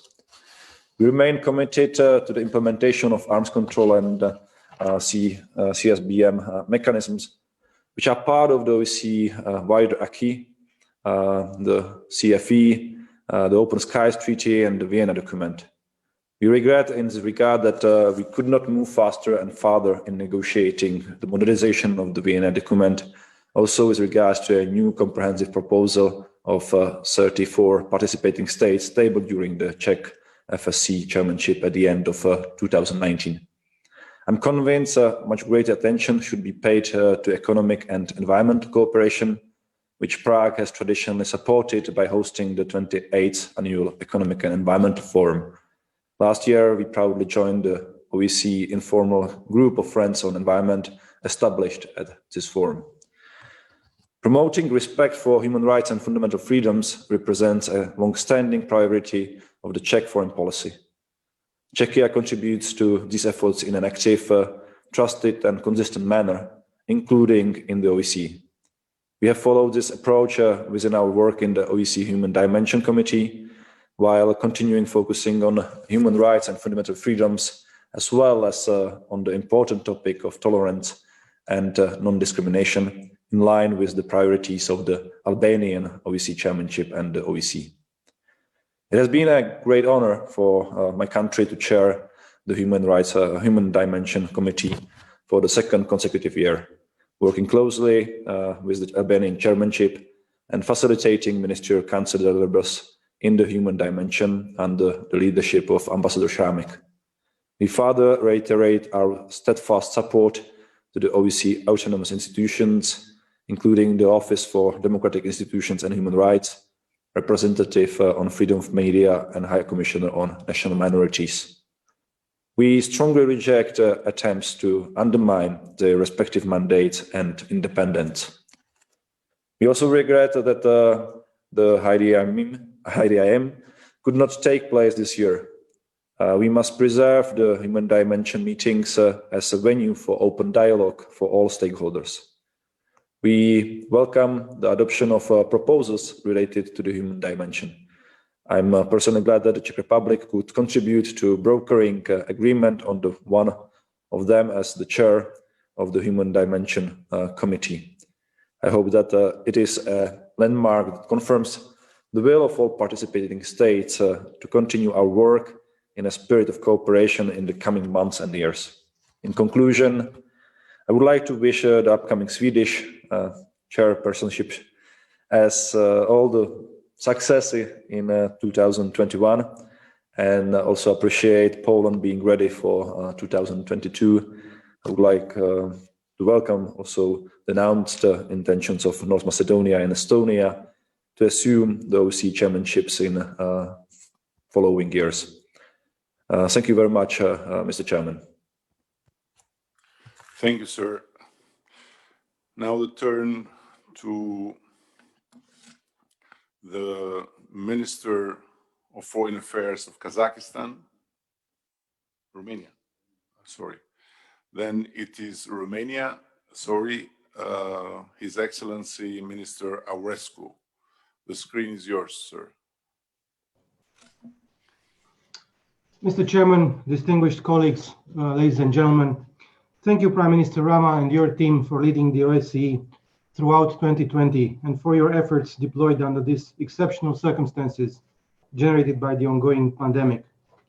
Distinguished colleagues, we have celebrated in 2020 45 years since the genesis of our organization as the Conference on Security and Cooperation in Europe.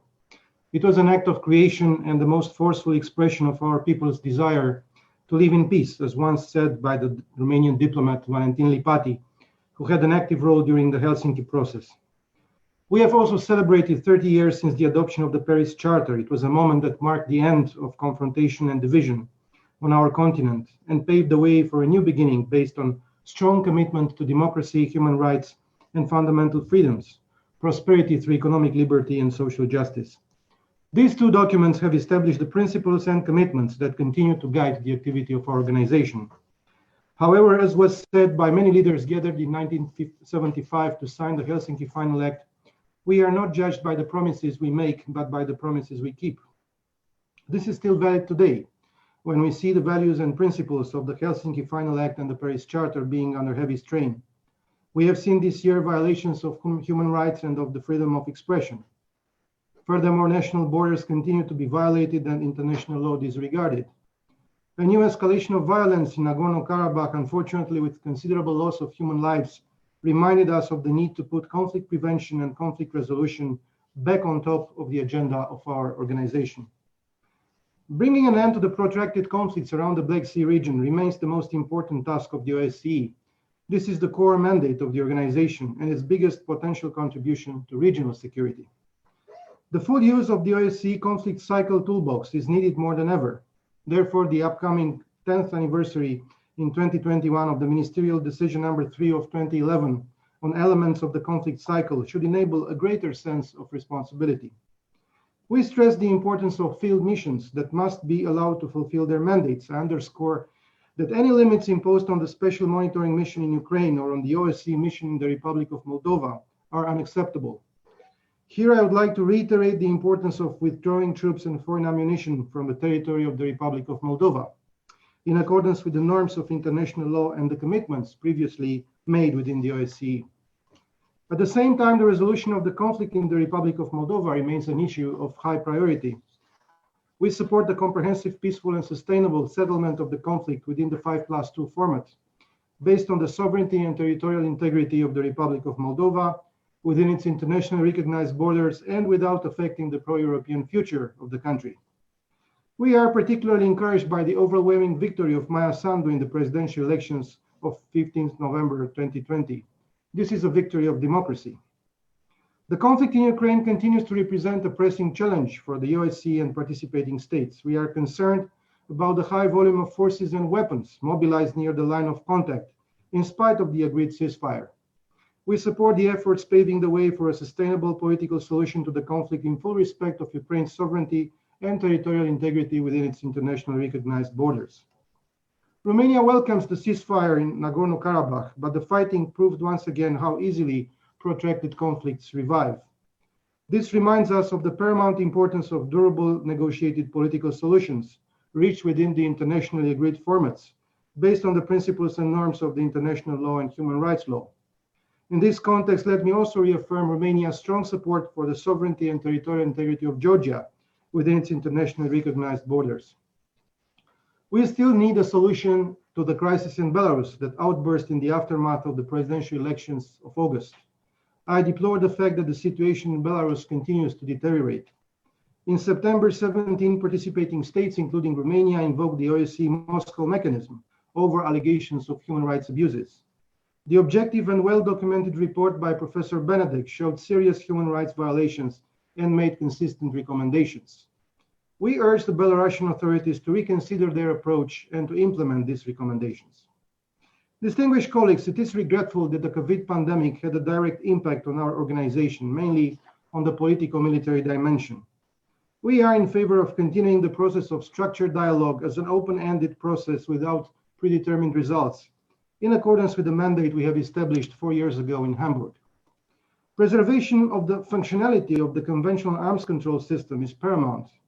In this regard, the full implementation of the 3 pillars of the European security architecture, namely the CFE Treaty, the Treaty on Open Skies, and the Vienna document, represents the basis of restoring trust and confidence among participating states, enhancing the military stability and predictability in the OSCE area. We support the updating of the Vienna document according to the proposal put forward by the 34 participating states. Regarding the economic and environmental dimension, we believe in a strong OSCE engagement as an integral part of the organization's comprehensive approach to security. Another topic of high interest for us is the respect for human rights and fundamental freedoms. They are essential for free, democratic, and resilient societies. Let me conclude by expressing my confidence in the OSCE potential for consultation, negotiation, and action. And I wish every success to the incoming chairmanship in office, and I assure our Swedish colleagues of our full support and cooperation. Thank you. Thank you, my friend. Now the screen goes to the distinguished gentleman, His Excellency, Foreign Minister of Kazakhstan, Tiliuberdi. Dear Mr. Chairman, dear colleagues, ladies and gentlemen, I would like to welcome all the participants to the first in the history of our organization virtual meeting of foreign ministers. It's unfortunate that due to the COVID-19 pandemic, we cannot enjoy the Albanian hospitality in person. I wish to thank Albanian chairmanship and His Excellency Edi Rama personally for preparing today's meeting. Taking this opportunity, I want to wish every success to Swedish chairpersonship next year. Albania and other Troika members had to work in difficult conditions. Along with the coronavirus pandemic, the organization also faced serious challenges, including political upheavals in the OSCE area and the military conflict in the South Caucasus. There were major institutional difficulties with the approval of new OSCE top management. As you know, the region east of Vienna and especially Central Asia have never been represented in the OSCE leadership. And therefore, Kazakhstan nominated the former foreign minister and current ambassador to Sweden, His Excellency Khairat Abdurrahmanov, for the post of OSCE High Commissioner on National Minorities. And we hope his candidacy will find your full support. The basic principles of the OSCE set out in the Helsinki Final Act, the Charter of Paris, and the Astana Declaration remain relevant today. Exactly 10 years ago, convening the OSCE summit in Astana, the first president of Kazakhstan, Nursultan Nazarbayev, set out to consolidate the Euro-Atlantic and Eurasian security communities. Today, this lofty goal is important as never before. The world needs dialogue and political trust. In 2020, Kazakhstan took over the chairmanship of the Conference on Interaction and Confidence-Building Measures. And we are ready to promote close and practical cooperation between the OSCE and the SICA, since these two platforms have been identical goals and are based on the similar approaches in solving key problems in Eurasia. The consequences of the COVID-19 pandemic have accelerated the process of global transformation, accompanied by social, financial, economic, managerial, environmental, climate, and other crises. We call for a collective research for optimal and sustainable model of cooperation that would reduce global risk and open up new opportunities for development. In this context, the cooperation between and among OSCE states within the framework of the second basket acquires a far greater importance, especially in the context of the current challenges associated with the COVID-19 pandemic. This should focus primarily on the promoting mutual trade in goods and services, removing barriers and sanctions, developing transit and transport infrastructure, cooperating in standardization, exchanging and dissemination scientific and technical information, including in the development of medicines and vaccines against coronavirus. We also believe that special attention should be paid to addressing emerging issues such as cybersecurity and ICT, organized crime, combating all forms of human trafficking. Kazakhstan welcomes the goals of the new chairpersonship to contribute to the economic and environmental dimension by focusing on women's participation in the economic sphere, efforts to address environmental security issues, and the fight against corruption.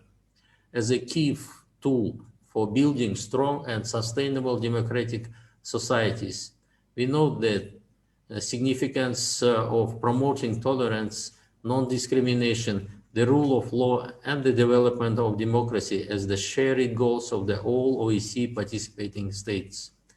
Kazakhstan attaches great importance to the issues of the third basket.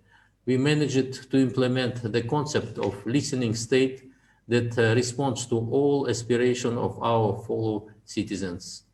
President Tokayev is deeply convinced that only through constant and meaningful dialogue between the government and society can harmonize the state to be built, embedded in the context of modern geopolitics.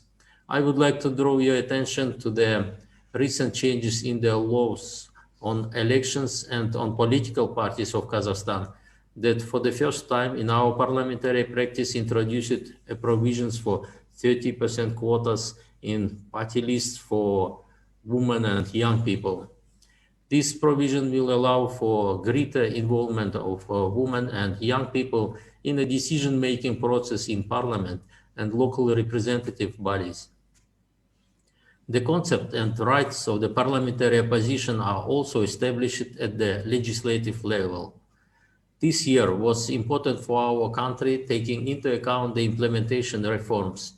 In the spring, the head of state signed a conceptually new law on the procedure for organizing and holding peaceful assemblies.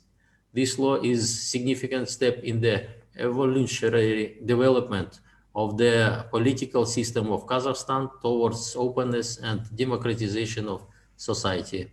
Kazakhstan has also signed the second optional protocol to the International Covenant on Civil and Political Rights aimed at the abolition of the death penalty. We cannot ignore the value of digital diplomacy, which can improve OSCE efficiency and effectiveness, as well as reduce the commercial cost of the thematic projects.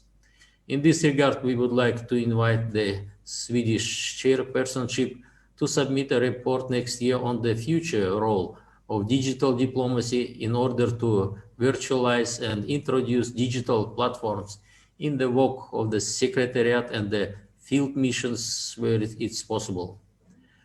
This will allow some of the funds and allocate by participating states to be transferred to more meaningful projects. The full text of my speech will be distributed among the OSCE participating states via Secretariat. So I conclude my speech and thank you for your attention. Thank you, sir. Now the screen goes to the Deputy Foreign Minister of Italy, Madame Sereni. The screen is yours.